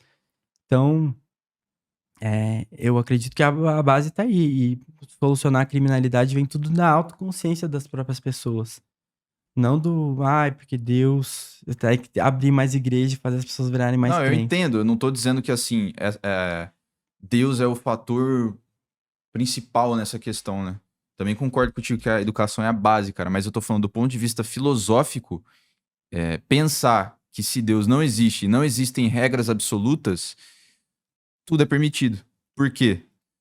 Porque basicamente não existe nada que está além do que a gente quer fazer, entende? Não há nada que vai reprimir isso. E sim a gente vai criar normas e éticas na sociedade simplesmente pra ter mais, como que eu posso dizer, harmonia e menos caos, entende? Mas mesmo se Deus existindo, tudo seria permitido. Porque, né, aí, teoricamente, ele nos daria o livre-arbítrio. A gente poderia fazer qualquer coisa e seria Não, tudo é punido. possível, né? Mas não permitido. Mas, Porque se você não cometer as coisas, quer dizer, se você cometer erros, você vai pro inferno. Então, não vale tanto a pena assim, né? Pagar a infinitude. Infinitude, sei lá se existe essa palavra, né, cara? a Mas, enfim, eternidade. trilhões, eternidade do que 80 anos aqui, entende? Cara, mas aí o que acontece? A pessoa vai matar. Aí é que tá, né? Pela lógica cristã, a pessoa ela pode se arrepender dos pecados e tá tudo bem. Ela pode ser uma filha da puta a vida toda, roubar, assassinar, fazer mil coisas. E aí no final da vida, eu vou me converter, vou aceitar Jesus e Deus vai jogar meus pecados no mar do esquecimento, tá tudo certo. Aí é meio. Tem certas coisas que eu sempre questionei, até como adolescente. Eu Não, mas sem entrar no mérito, né, de, sei lá, enfim. no mérito aí da minha vivência é esse, tipo, era assim que eu aprendi. E que muita gente aprende, infelizmente, né? Que tá tudo bem se eu pecar, se eu errar, mas se eu me arrepender dos pecados, eu vou ter uma vida eterna, entendeu? Que não é por obras, é por fé, Entendi. né? Então, essas ideias assim que é mais valioso ter a fé em Jesus, ter a fé em Deus, do que exatamente as nossas obras. Eu Então, acho loucura isso. isso é uma loucura e é uma coisa que o cristianismo prega muito forte, entendeu? E que tá tudo bem. Mas tem um ponto interessante que eu queria falar aí, e se você quiser ir raciocinar junto comigo, que é a questão do perdão, velho. Isso é uma coisa que a igreja, pra mim, tá na frente. E por muito tempo, que é, pelo menos o que eu percebo na minha visão pessoal, quanto que as pessoas dentro do ambiente religioso, elas são mais, eu não sei nem se existe essa palavra, mas perdoantes ou perdoáveis, né? Dentro lá daquele ambiente do que fora. Eu vejo que o mundo aqui fora da religião é um pouco mais selvagem. As pessoas, se você errou uma vez, você é determinado por aquilo perante a sociedade. Agora, dentro do ambiente religioso, não. De E aí, certa forma, mais compaixão, assim. tem uma certa compaixão. Por mais que seja um mandamento, ou por mais que seja uma ordem de Deus de perdoar os irmãos, 70 vezes 7, esse tipo de ideia que tem, né? De mudança de vida, de batismo, né? Até o batismo ser um símbolo de, né, matar o antigo eu para nascer o novo, né? Então, essa coisa eu percebo que é uma coisa prejudicial para nossa sociedade, né? Para a humanidade de modo geral, que é a falta das pessoas terem mais compaixão e perdão. Obviamente, não tô falando de crimes tô falando de coisas banais até, certamente. Eu vejo que dentro da igreja era uma coisa assim, alguém errava e a pessoa pedia perdão, entendeu? E a pessoa perdoava. E aí ficava todo mundo bem, ficava, sabe? Reatavam amizades, reatavam vínculos. Isso é uma coisa que acontece muito dentro do ambiente religioso. E aqui fora não, as pessoas, cagou comigo, pronto, a gente se desfaz a amizade, não se fala, se bloqueia e já era, entendeu? E isso é uma coisa. Que aí puxa pra aquele gancho lá de que Deus está acima dos seus interesses, entendeu? Deus tá acima dos seus interesses, mas. E a gente vê também, eu tava até conversando com o seu assessor, aquele lá, não, a gente tava trocando uma ideia sobre isso. Pedro lá. O Pedro, que dentro da igreja existe essa ideia de perdão, mas também existe uma ideia de que se eu, por exemplo, se eu erro, se eu for perdoado pelo meu irmão e seguir em frente, né, meu passado é apagado perante as pessoas, mas também eu vou conseguir ter uma nova vida e ter a oportunidade de ter novas atitudes. Eu vou ser respeitado por ter essa mudança de atitude. E a gente tava vendo o quanto que, por exemplo, influenciadores são cancelados. Tipo, a gente tava conversando sobre isso, né? Tipo, o influenciador hoje é cancelado por uma atitude que ele teve. O cara pega lá um tweet de 2013 que ele falou uma Sim. merda, aí ele é cancelado, aí vem a internet em cima, aí o cara daqui a pouco ele se converte, ele vai pra igreja, vai se batizar, vai mudar de vida e demonstra aquilo publicamente, de que ele mudou de vida, de que teve um simbolismo ali que ele mudou, tá? E aí dentro desse ambiente ele vai ser respeitado, vai ser amado, e mesmo com os erros ou Entendi. falhas que ele teve, ele vai ser respeitado, entendeu? Então, e aí isso pra várias coisas, o cara que batia na mulher, entendeu? Ele vai, se ele fez aquilo não significa que ele vai fazer sempre. E aí tem essa visão punitiva aí das pessoas de modo geral, que é tipo, o cara matou e pronto, aí ele tem que ir pra cadeira elétrica, tem, sabe? Então, várias coisas assim, ele roubou e vai ser ladrão a vida toda. E na igreja não existe isso, entendeu? Na igreja, Você acha que isso é uma coisa que deveríamos colocar na sociedade, ter esse pensamento na sociedade de forma geral?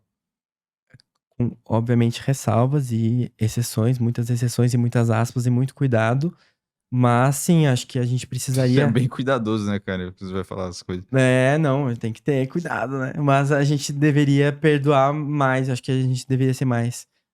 Isso é um ensinamento que eu acho bom, perdoar, né? Acho que perdoar, sabe? Ah, cara, tipo, alguém fez uma coisa. Por exemplo, meu pai, eu tava até falando isso com a minha mãe, né? Meu pai errou muito comigo, entendeu? Errou muito comigo na minha adolescência, errou muito comigo até hoje, assim. Ele tem muitas falhas e ele erra comigo, sabe? E eu sei que, tipo, se é o momento que ele reconhecesse, né, o que ele fez, ou ele mudasse de atitude, eu iria perdoar, sabe? Eu não iria, tipo assim, ele fez isso e pronto, eu não vou mais falar com ele. Eu sei que certas pessoas não são assim. Se uma pessoa fez uma coisa errada, um pai fez uma coisa errada, ou qualquer coisa, a pessoa, ela não iria perdoar nunca. É sempre uma coisa imperdoável, no qual ela não pudesse mudar. E eu acredito que as pessoas podem mudar, entendeu? E eu acho que as pessoas deveriam ter mais essa consciência. Como que é a relação sua com seus pais hoje? Então, com a minha mãe, a gente tem uma relação boa, a gente ficou um tempo aí sem falar muito, né? Quanto tempo, assim? Cara, a gente tá uns 5 anos aí com uma dificuldade assim. A gente se fala de vez em quando pelo WhatsApp, vejo ela. Mas com meu pai tem uma certa resistência muito forte, né? Porque, 5 anos, cara. é. Então, com meu pai, a gente fala muito, muito pouco, assim, quase nada, né? E também não Quanto, pode. assim? Sei Ah, lá. cara, desde que eu saí de casa, né? É, então, Você saiu com quantos anos? eu saí com 21 anos, saí de casa. Então, não era o momento ideal, né? Era no meio de uma pandemia. É, eu queria sair de uma maneira, tipo assim, eu tava na faculdade, né? Então eu queria sair depois que eu me formasse, né? Eu vou me formar, vou trabalhar e tal, vou ter minha grana e eu vou sair de casa. Mas não, eu tive que ser interrompido porque eu não tava aguentando mais suprimir a questão da minha sexualidade. Eu tive que abrir, né? Falar, ó, não quero mais ir na igreja, não quero. Eu não sou hétero, entendeu? Eu não vou casar com uma mulher. Eu namorava uma menina, terminei com ela. Você chegou a namorar uma menina, então. Ai, vou até tomar uma água pra poder falar sobre isso. Sim, eu namorei uma menina, gente. Namorei. Tadinha. Como que foi isso? Você tinha quantos anos? Então a gente começou a namorar, eu tinha 18 anos. Eu tinha 18 anos, eu comecei a namorar ela. Dentro da igreja, assim, eu participei do. Eu fazia assim, escolhi esperar. Dentro da igreja existe uma coisa chamada corte, na igreja evangélica, pelo menos, que é tipo assim, ficar orando por uma pessoa e aí até saber se é da vontade de Deus, né? Ai, viagem, assim, enfim. Não, explica, pode ir. Não, é assim, tipo, dentro da igreja evangélica existe tem um movimento chamado Escolha Esperar. Até agora tá meio flopado, né? Mas esse movimento de Escolha Esperar era um movimento de pureza sexual, digamos assim. E eu acho que até esse movimento meio que flopou porque eram adolescentes e esses adolescentes já casaram. Então, era uma organização, digamos assim, tipo, eu vou te explicar. Tipo, MBL, não sei explicar assim, mas é uma coisa meio. Um movimento, ao invés de ser político, era um movimento dentro da igreja, sabe? Hum. Esse movimento Escolhi Esperar. Então eles vendiam camiseta, vendiam tudo, tinha evento, tinha convenções e tal. Eles falavam sobre essa questão de esperar pra casar, né? E aí eu participei meio que disso, eu orei por algumas meninas da igreja, que a gente ficava em oração, tipo, não tinha beijo, não tinha nada, né? No máximo podia pegar uma mão ali e já era demais. E pra mim era bom, né? Eu sou Foi nesse esquema que você namorou. não. Aí acontece que Aí, o que aconteceu? Aí eu conheci uma menina, né? Meus pais estavam naquela expectativa, incentivando que eu encontrasse alguém, mesmo que implicitamente. Eles faziam uma brincadeirinha, tal menina, tal. Ah, quando tu casar, não Tipo, sei. tentando te influenciar, assim. Tinha uma influência, assim, muito forte, assim, da minha família e exigindo que eu casasse, até porque minha mãe casou com 19 anos, meu pai tinha 21, minha irmã, ela casou com 18 anos, entendeu? Então, minha avó também casou nova. Então, na minha família, todo mundo casou muito novo, então, eu ali pelos meus 17 anos já tinha essa coisa de querer, de eu ter que casar, ter que sair de casa, entendeu? É mais casado que sair de casa, tá? Poderia, né, não precisaria exatamente sair de casa. Mas aí eu cheguei a namorar uma menina, encontrei uma menina que eu gostava, a gente era muito amigo, a gente conversava bastante. E aí ela era da igreja também. E você sentia atração por ela, assim? Cara, eu sentia amor por ela. Gostava dela como pessoa, gostava dela como ela era, mas a atração sexual, assim, eu não sentia totalmente, entendeu? Não sentia, assim, uma atração sexual. Eu amava ela porque Nada, ela. assim? Não, nada, cara. Nada, assim, nada. Porque acontece que eu, eu amava ela, mas pela pessoa que ela é. Então é diferente, igual a gente ama um amigo, uma mãe, um irmão. Era nesse sentido, sabe? Só que existia uma pressão externa para que a gente. Então, meu pai ele começou a ficar mais liberal. Meu pai sempre foi muito restritivo, ele viu o quanto que isso foi prejudicial, né? Na minha adolescência. E aí ele começou a ser mais liberal em relação, tipo, eu poder ir pra casa dela, eu poder, tipo, pode dormir lá final de semana. A gente foi pro Rio de Janeiro, a gente viajou juntos, a gente dormiu juntos. Esse tipo de coisa, sabe? Pra ver se destravava ali uma coisa, sabe? Então. E como que foi isso? Então foi meio, tipo assim. Aí eu vi, né, que Quanto tempo você ficou com ela? 1 ano. 1 ano aí a gente se E ela viu. sabia que... Não, ela já sabia que eu tinha tido experiência com meninos, já deixei isso claro pra ela, mas era um tópico não muito abordado também. Era uma coisa que ela não falava e nem ficava, sabe, uma coisa meio pisando em ovos quando era esse assunto, Debaixo do tapete, assim? debaixo do tapete. Então, eu acho que a gente tinha uma amizade boa, ela gostava bastante de mim, assim, como um amigo, enfim, também. E eu demonstrava que queria casar com ela, esse tipo de coisa, sabe? Só que aí, E na sua... O que que passava na sua cabeça, assim, cara? Tipo, eu não queria estar nesse relacionamento. cara, eu pensava assim, primeiro que eu me achava muito novo pra casar, eu achava, e eu pensava assim também que eu iria viver traindo ela, por causa que, tipo, eu olhava pra outros meninos, entendeu? Eu olhava pra outros caras, então eu sentia coisas enquanto eu tava com ela, eu pensava, pô, eu vou ser um marido filho da puta, porque eu vou trair essa mulher, entendeu? Eu ficava pensando isso. E aí, só que tinha pressão do lado da minha família, não, casa. A minha mãe amava ela, meu pai amava ela, minha avó amava ela, todo mundo ama ela até hoje. Ela é um ser humano incrível, Você mas ainda assim, fala com ela? cara, a gente terminou assim, uma maneira de boa, ela entendeu, assim, no momento foi uma briga que a gente tava brigando muito por outras questões de relacionamento, mas isso foi um fator que pesou bastante. E aí eu falei pra ela, né, que eu sentia atração por meninos, que ainda tava me entendendo, que eu não sabia exatamente o que eu tava sentindo, mandei um áudio pra ela que eu tava ainda me descobrindo, que eu não sabia exatamente o que era, e era uma confusão na minha cabeça, porque tinha um fator religioso, né, que falava que eu podia ser curado, que eu podia... Então, minha cabeça ficava confusa, assim. E aí, eu falei pra ela, ela entendeu, e ela respeitou meu tempo, e... Enfim, a gente terminou, aí depois de um tempo ela encontrou um namorado, hétero, bem hétero. Eu acho, né? Não sei se ela tá namorando ainda com ele, mas tomara que seja hétero, né? Porque tadinha, passar 1 ano aí com gay é complicado. Mas é porque na minha cabeça tava muito confusa também. Então existia uma pressão externa da minha família e a questão religiosa de que no meu interior eu acreditava ainda em Deus, né? Então eu Qual que acreditava era... que ele poderia me curar, ou que ainda eu estava em processo de cura. E era isso que a minha família falava. Sim. Que por mais que eu sentisse desejo por homens, né? É, Deus tava tratando isso na minha vida, tipo, algo assim, sabe? Então eu meio que acredito, tá, tudo bem, isso vai passar, sabe? Então não foi assim, um mau caratismo, como eu quis mentir pra ela, eu quis enganar ela, não foi não foi essa parada, sabe? Foi mais, mas aí conforme a gente foi se conhecendo mais, a gente mais próximo, aí eu vi que não seria saudável, porque eu não me sentia satisfeito com ela, não, sabe? Não. E qual que Então, foi um aprendizado, assim, um dos mais fortes que você aprendeu com essa história aí? cara, o aprendizado mais forte que eu tive é que a gente não pode viver pra agradar os outros, ou pra suprir expectativa, principalmente de pai e mãe, né? A gente nasce com essa meio que obrigação, né? Claro, famílias aí jovens que nasceram em ambientes acolhedores. O meu pai e minha mãe, eles me deram muito amor na infância, então eu não posso falar assim, eles foram monstros e não sei o quê. Não, eles tiveram grandes erros, erros muito fodidos, assim. Mas eles foram pessoas muito amorosas e muito. Eu recebi muito afeto, muito colo aí dos meus pais. Então, lidar com isso é muito difícil. Até a gente vê, assim, muitos pais, né, ou famílias que vêm de baixo, né?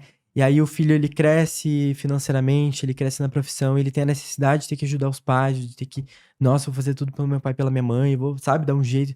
Então, tudo bem, é nobre essa atitude, óbvio, mas a gente não tem essa obrigação, a gente não nasceu com projeto firmado, eu tenho que fazer. Isso acontece muito, é porque o pai é médico, tem que ser médico, o pai é engenheiro, tem que ser tal coisa, porque se eu não fiz faculdade, você tem que fazer. Então tem essa pressão, né, dos pais, mas acho que a gente tem que pensar por nossa própria mente. E toda vez que a gente tenta forçar uma coisa que a gente não é, vai dar uma merda, porque no fundo. Então, cara, se você gosta de artes, vai pras artes. Se você gosta de ir pra praia e fazer sua arte na praia, vai, porque você vai ser mais feliz lá. Porque felicidade é relativo. Não é, você ganhar muito dinheiro. Isso é uma coisa que eu mais entendi, assim, que não é, porque eu vou casar com uma mulher e ter um filho, ter uma família de novela e margarina, na visão dos meus pais, que eu vou ser feliz. Por mais que eu achasse isso legal. Eu achava legal, eu queria ter filhos. Hoje, pra mim, até pensar em ter filhos é uma questão complicada, né? Meu namorado, ele quer ser pai, ele quer muito ser pai, mas eu ainda tenho uma certa resistência, porque eu tenho ainda traumas, sabe, sobre essa questão de paternidade de filho, né? Então, eu ainda não sei como que meus pais vão lidar com ter um neto, e eu também não queria que meus filhos nascessem sem os avós, sabe? Pelo menos da minha parte. Então, seria uma coisa meio complicada. É um trauma que eu tô abrindo aqui. É um trauma aí na minha cabeça e que é meio complexo, né? De Você ficar falou que, bom, você vem falando com a sua mãe, assim, mas muito pouco, 5 anos pra cá e tal. E desde que você saiu de casa, você praticamente não falou com seu pai. A gente fala muito pouco, é tipo muito superficial, assim. Mas assim, você Porque a gente briga muito. evita o contato? Ou como que Não, é? ele não fala comigo mesmo. Quando eu vou lá, ele se esquiva. Tipo, quando eu vou lá, ele não quer falar comigo. Ou ele tem um escritório, eu vou lá, ele sobe. Ou ele tem algum compromisso. Ou se eu combino de sair com meus pais, já combinei uma vez, né? Que eu Caramba, velho. visitar. Então, é uma coisa delicada pra ele também. Por incrível que pareça, eu entendo. Muita gente apedreja, assim, meu pai, né, e tal. Mas eu entendo que ele é vítima do sistema, obviamente, como eu De reitero. certa forma, ele não teve livre-arbítrio, né, pra É tomar que uma ele já tá num decisão ali. nível de lavagem cerebral muito forte. É aí que tá. Ele já foi. Exato. Ele tá num nível, assim, muito forte. Então é muito difícil. Eu acredito que existe uma salvação, digamos assim, mas isso seria muito dolorido e exigir muito tempo. Mas, assim, o cérebro, pô, ele se converteu quando ele tinha 20 anos, né, por aí. Mas assim, você sente falta do seu pai, cara? Claro, com certeza. Eu acho que eu sinto falta. Sinto falta do meu pai. Sinto falta de ter eles na minha vida, assim, mais presente, obviamente. Eu sinto. Mas assim, eu decidi abrir. Como eu falei, eu criei a Desviado, né? Acho que a gente não entrou nesse tópico aqui, mas eu criei a Desviados quando eu tava dentro de casa. Eu já tava afastado dos meus pais. Meu pai já tinha uma certa resistência de conversar comigo mesmo, morando com eles, né? Já tava porque eu não queria mais participar da igreja, não queria mais participar dos cultos e tal. Então tinha uma certa resistência. E aí eu criei a Desviados, que eu postava memes lá com os meus amigos, né? E só que eu não falava abertamente, tipo, mostrando a minha cara, tipo, eu sou eu e, tipo, essa é a minha história. Não, Você também chegou a namorar escondido deles, né, nessa época, que você falou? Em off? isso, eu namorei escondido, eu tava namorando, depois que eu terminei, aí alguns meses depois eu conheci o meu namorado atual. Depois que eu terminei com a minha ex, aí eu comecei a experimentar outras coisas. Inclusive até conversei com outras meninas, mas vi que não era isso que eu queria, aí eu entendi, aí comecei a me relacionar com meninos, até que encontrei ele, daí deu match legal, assim, entre a gente, entre os ideais, entre a forma de se entender. E aí eu já tava namorando, né, com ele, mas eu já tava questionando desde antes, entendeu? Já foi, desde o meu término com a minha ex-namorada, já tava, assim, num processo de sair da religião. E aí, foi o momento que eu criei a página e começava a postar memes, postava brincadeirinha, postava memes, assim, de situações que aconteciam na igreja. E aí, organicamente, a página foi crescendo. Aí ela foi pra 40 mil seguidores e tal, né? Aí, só que eu não mostrava meu rosto ainda. Eu não mostrava, eu nem explorava. Você usava a máscara do Anonymous lá, Eu né? usava a máscara do Anonymous. Aí depois que meus pais se afastaram de mim, né? Minha mãe me falou coisas muito duras, assim, tipo, comparando com, com pedofilia, com zoofilia, sabe? E eu entendo que isso é uma Caramba, velho. visão, isso é uma visão que muitos cristãos Em que têm. sentido, assim? Tipo, que a homossexualidade é o mesmo pecado que isso. Tipo, digamos assim, Sim. que pra Deus não existe a diferença. E não é porque ela falou isso, é todos A maioria dos evangélicos pensam dessa maneira, entendeu? Se é pecado, é pecado. É assassinato, é tudo. Não existe pecadinho nem pecadão. Pra eles, todo pecado é pecado. Existem crimes, mas pecado é para Deus é a mesma coisa. Não existe grau, um grau exato, sabe? Então, aí teve coisas que a gente brigou muito feio. E depois que eu vi que eles não queriam saber do meu namorado, se passou meses, se passou um ano, né? Eu acho que depois de um ano que eu tava namorando com o meu namorado aí, que de fato eu comecei a botar minha cara a tapa. Aí pra falar o que eu acredito, mas nunca deles, entendeu? Nunca foi pra falar. Eu contava a minha experiência, porque pessoas perguntavam e, tipo, no TikTok, assim, que nem era, aí começou a postar os vídeos, aí outras páginas repostavam. E aí que veio a ideia do podcast. Aí começou alguns famosos a interagir com a página. Tipo, Bruna Marquezine curtiu o post. Aí ela curtiu vários posts. Ela entrou na Deseados e curtiu vários posts, né? Você conversou com ela lá no podcast? Não, Bruna Marquezine não, amor. Pô, Bruna Marquezine tá um nível muito acima ainda. Mas talvez um dia, né? Eu adoraria conversar com a Bruna. Acho que ela deve ter uma história. Ela é cristã, não sei se ela se considera ainda, mas ela teve esse passado evangélico também. E teve outras pessoas, né, assim, do segmento, como o Thiago Santinelli interagia, né, humorista. Aí veio o Daniel Gontijo, ele comentava, ele curtia os posts. A Juliana também. Então, veio essa comunidade científica, assim, porque eu fazia muitas Isso zoeiras. você ainda tava morando na casa dos seus pais? Não, não, já tinha saído. Já tinha saído. Já tinha saído, já tava com a cara, dando a cara a tapa lá. Ah, você só deu a cara a tapa quando você saiu. Não, depois de um tempo. Depois que eu vi que. Porque eu acho que se meus pais fossem mais receptivos, não que eles concordassem com a homossexualidade, que isso é um absurdo, tá? Não tem que concordar com nada, isso é uma questão, tipo, né?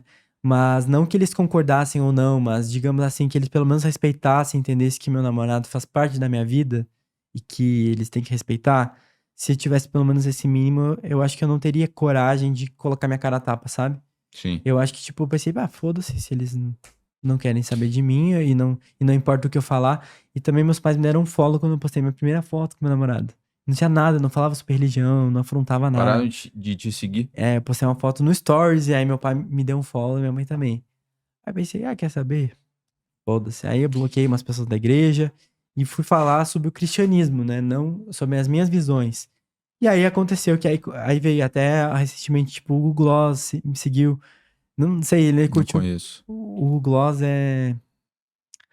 Ele tem uma página, tem 22 milhões de seguidores. Caramba.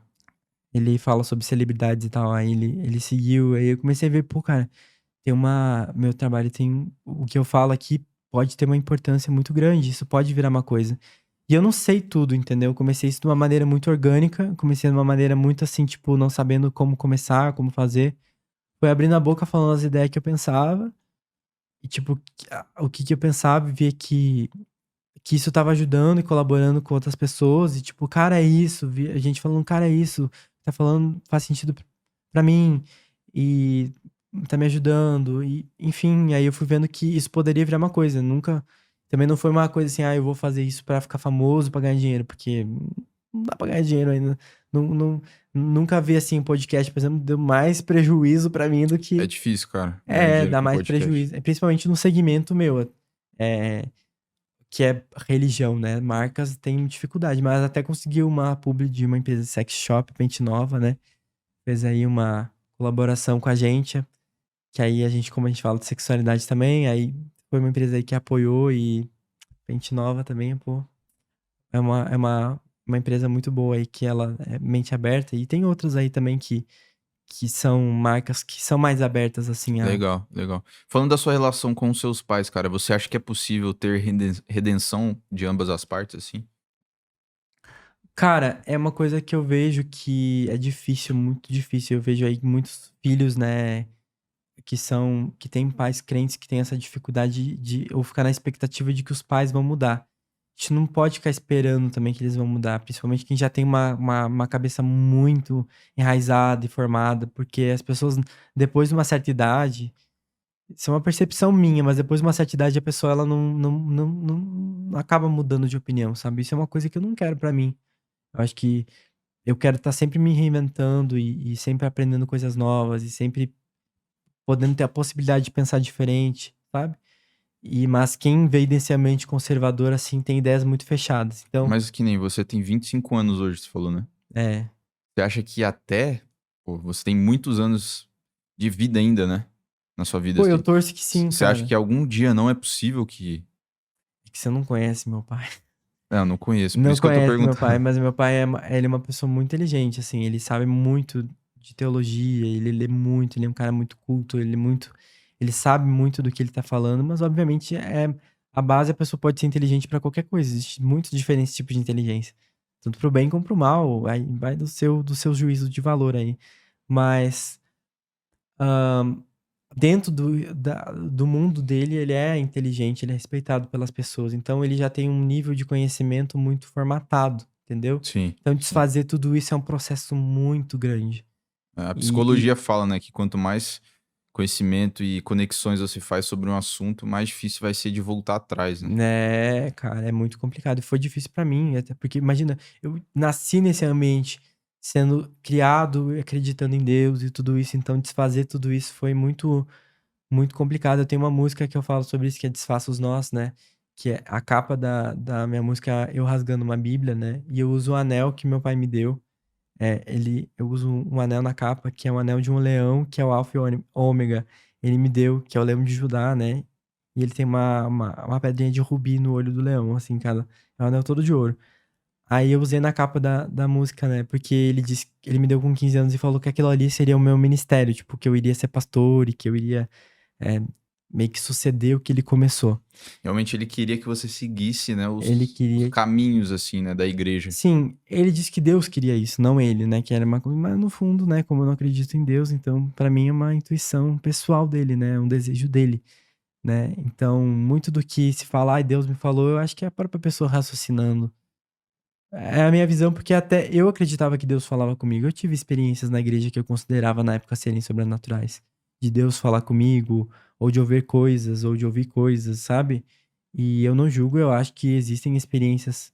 Por isso que eu sou um ateu, agnóstico ateísta, porque eu considero que possam haver experiências espirituais, né? Mas isso espiritual não mas ser ateu não significa não acreditar que possa haver uma espiritualidade. Espiritualidade também não significa que são pessoas mortas que estão aí vagando como fantasmas. Espiritualidade pode ser algo que a gente só não compreende. E que, por exemplo, eu vi curas, tipo, na igreja, sabe? Pessoas que se levantaram a cadeira de rodas, óbvio que existe muito charlatanismo, né? E existe um charlatanismo inconsciente também, que não acho também que todos os pastores eles fazem, eu vou fingir aqui, vou fazer um truque de mágica pra fazer a pessoa se levantar, a pessoa não sei o quê, fazer um show. Eu acho que existe uma vontade das pessoas em verem esse show, em verem essa performance, digamos assim, mas inconscientemente o cara tá acreditando, entendeu? Porque eu já saí na rua pra evangelizar com jovens e eu orava pelas pessoas, tô doente, tô com dor de cabeça. Aí eu orei uma vez pra uma senhora, falei, vou orar pela tua dor de cabeça. Eu era bem louquinho, tinha uns 16 anos. Aí a mulher falou, nossa, orou e a dor passou. Cara, na minha visão eu tava arrasando, eu tava achando que eu tava fazendo um grande mousse ali, mano. Mas no fundo, hoje eu vejo que não tem como saber exatamente É, que... tem várias explicações também, né? O placebo. É, efeito placebo, velho. Hoje eu racionalizo tudo, assim, tudo que aconteceu. E tem é uma coisa muito complexa, porque tem tanto da pessoa que tá fazendo o que ela acha que tá arrasando, e como a pessoa que tá recebendo o que ela acredita que tá dando certo. Então, É bizarro. a igreja, velho, é uma hipnose profunda, assim. Para mim é um fenômeno psicológico que precisa ser estudado, estudado, estudado. Que eu que acredito. Porque o que Uma aconteceu. hipnose profunda. Não, nossa, existe muitos truques de hipnóticos aí. Também não sou hipnotizador ainda, nem sei como é que é o termo, mas você vê, assim, os caras que entendem, né, de hipnose, como funciona, né, você fazer, como é que é? Sugestões, né? Então, tipo assim, você está vendo, você está se encontrando com Jesus, você está se encontrando com o Espírito Santo, ele está na É, tua esses porta. caras são Isso muito tudo bons de vai criando um manipulação, né? imaginário, entendeu? Então, criar esse imaginário. Cara, imagina o nosso cérebro, ele gera dopamina só pensar de uma coisa. Então, por exemplo, se eu tô aqui pensando que eu moro numa puta casa, mesmo que eu não moro, só de me imaginar, eu vou ficar feliz. Eu vou me imaginar que eu tô lá, cara, eu me sinto que eu tô morando nessa casa, nessa mansão. Sinto que eu vou ter um carro incrível. Eu vou me sentir que eu tô andando nesse carro e eu já vou sentir a sensação de como é estar nele. Então imagina a pessoa ali sendo com músicas, né? Que igreja tem muita música e musicoterapia é uma coisa que é foda, né? Porque a música mexe com o nosso corpo. A música é uma arte que ela mexe com todas as nossas emoções, né? Então ela vai criar ali um ambiente imaginário, vai te arrepiar, vai te deixar vulnerável, Sim, sim. vai te deixar suscetível. E é isso que a gente fala, até a gente aprende na igreja evangélica, que é assim: primeiro o louvor ele limpa o terreno para que a palavra possa ser semeada. Então, e é verdade, no fundo, é isso, né? A música, ela é usada como uma maneira de deixar as pessoas vulneráveis para o que vem ser falado depois. Então, todas as objeções, né? E o pastor, o padre, ou seja, qual for o líder religioso, né? Qualquer pessoa, né? Precisa vender as suas ideias. E para isso, ela precisa que a pessoa tenha objeções quebradas, né? Então, a música, ela é um fator, na minha visão e pela minha experiência, que ela quebrava muitas objeções. Que as pessoas se arrepiavam, elas se sentiam a presença de Deus, elas se imaginavam lá com Deus. Cara, tive essa experiência transcendental, pronto, agora o que o pastor falar, ótimo. Imagina, e tudo aquilo que você tá vulnerável, tá no momento de fragilidade, tipo, muitas pessoas na igreja, a pessoa não vai pra igreja porque ela quer, muitas vezes é tipo assim, tá em depressão, tá com problema na família, várias merda acontecendo na vida, ela vai pra igreja como última solução.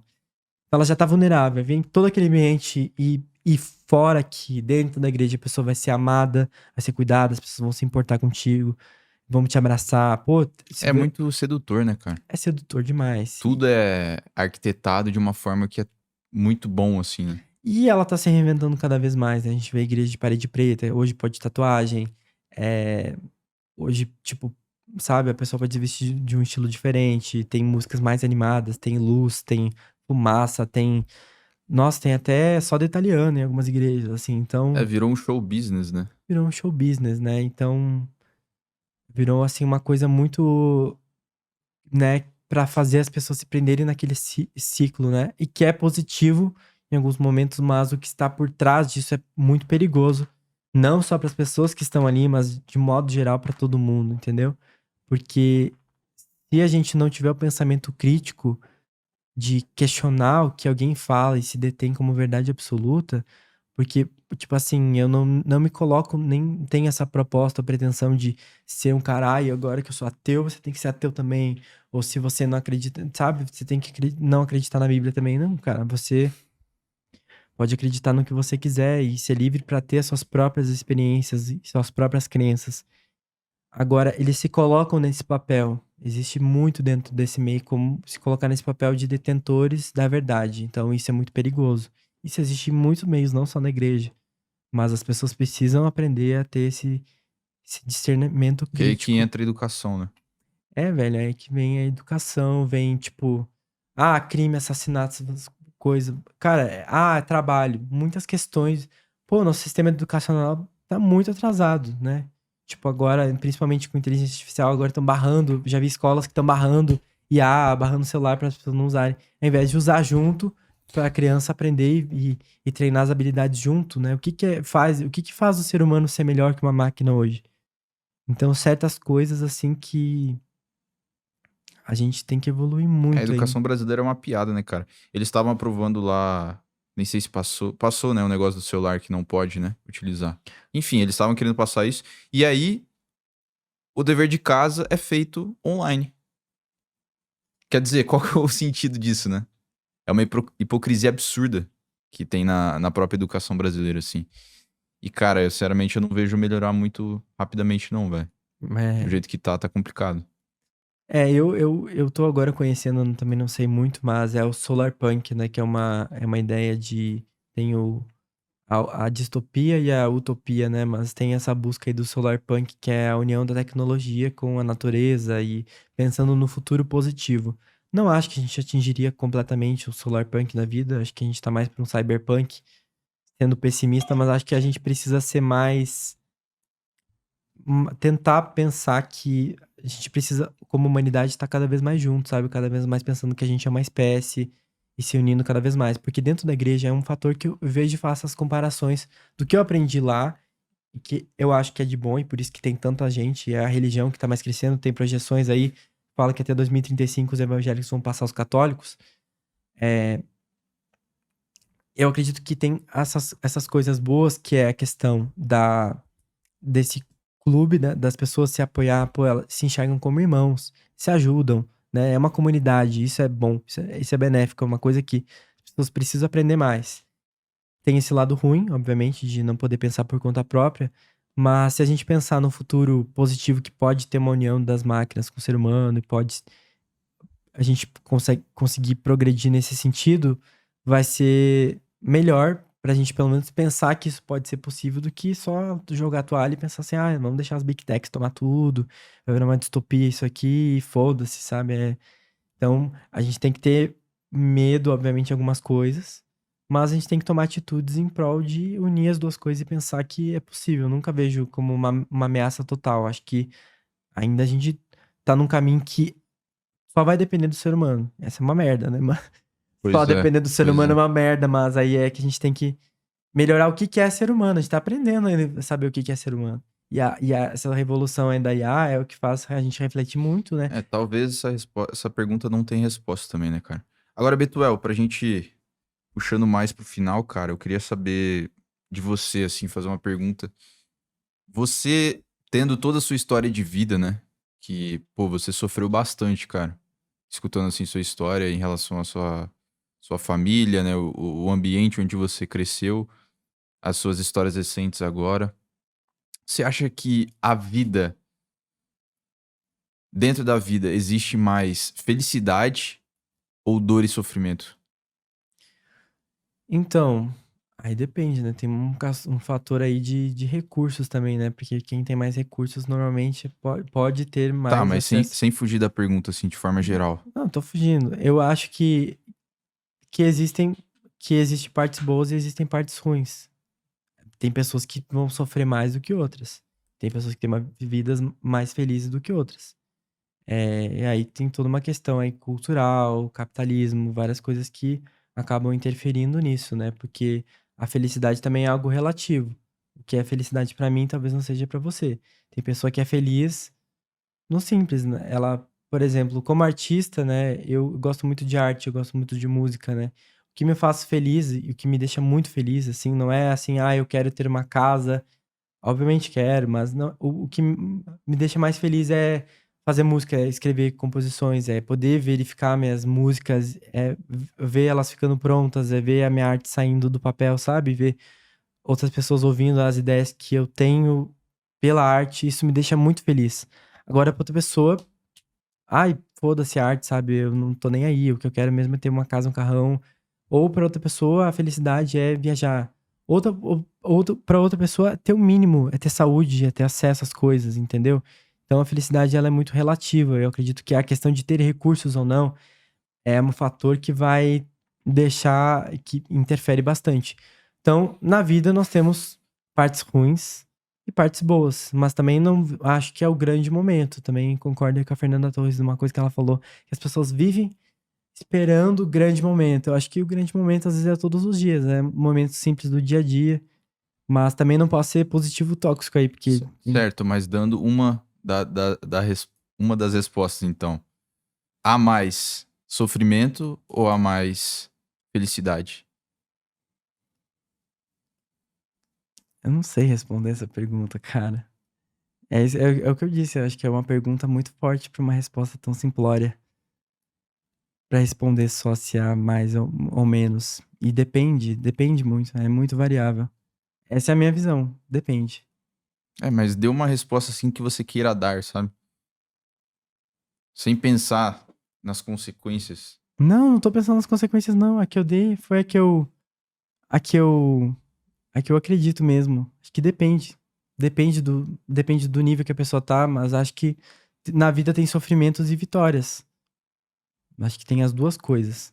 Então nós temos sofrimentos, a gente sofre, a gente passa por coisas, mas obviamente, cara, os seres humanos do passado sofriam muito mais do que nós sofremos agora. A gente tem uma vida muito mais confortável, acessa muito mais coisas.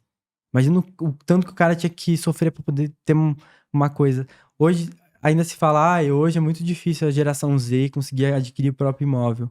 Mas a gente tem uma geração que tem acesso a absolutamente tudo. Pode não ter dinheiro para comprar a casa própria, mas hoje a gente tem aluguéis, tem Airbnb, não preciso ter o carro, não, talvez eu não tenha dinheiro para comprar o carro, mas eu tenho dinheiro e tenho acesso a usar o Uber, eu tenho acesso às coisas muito mais do que em gerações anteriores. Então, o sofrimento aí, depende também do grau de sofrimento e que tipo de sofrimento você tá falando, mas hoje eu acredito que nós temos menos sofrimento do que tínhamos antes.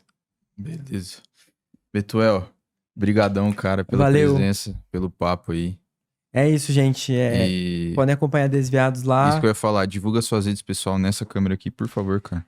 Gente, vocês podem me encontrar no Instagram, @betuelz, lá vocês vão ver minhas músicas, meus conteúdos, né? No TikTok também é Betuel. No YouTube tem um canal lá que eu tenho podcast, tenho reflexões e vou postar cada vez mais aí sobre cristianismo, sobre sociedade, sobre várias coisas, tanto da minha vivência como estudos aí que eu tô fazendo pra poder compartilhar com a galera. E Desviados também é uma página lá que a gente vai unir humor ácido pra questionar certas coisas aí do cristianismo e como isso afeta a sociedade e a religião e a fé de modo geral. E é isso, cara. Tô muito feliz de estar aqui. Obrigado pelo convite. Me senti lisonjeado. Um podcast que eu curto de ouvir. Acho um papo profundo, acho um papo legal. Eu gosto de falar besteira também, mas é bom falar umas besteiras, né, embasadas às vezes, né? Legal, cara. Aí é Fico legal. feliz. É isso, cara. Muito obrigado. Valeu. Bom, se você assistiu até aqui, considere se inscrever aí no canal. Sempre bato nessa tecla, né? 74% das pessoas que assistem aqui os episódios não estão inscritas. Então, se inscreve aí que ajuda muito a gente a trazer cada vez mais conteúdos interessantes aqui, beleza? Então, o que foi?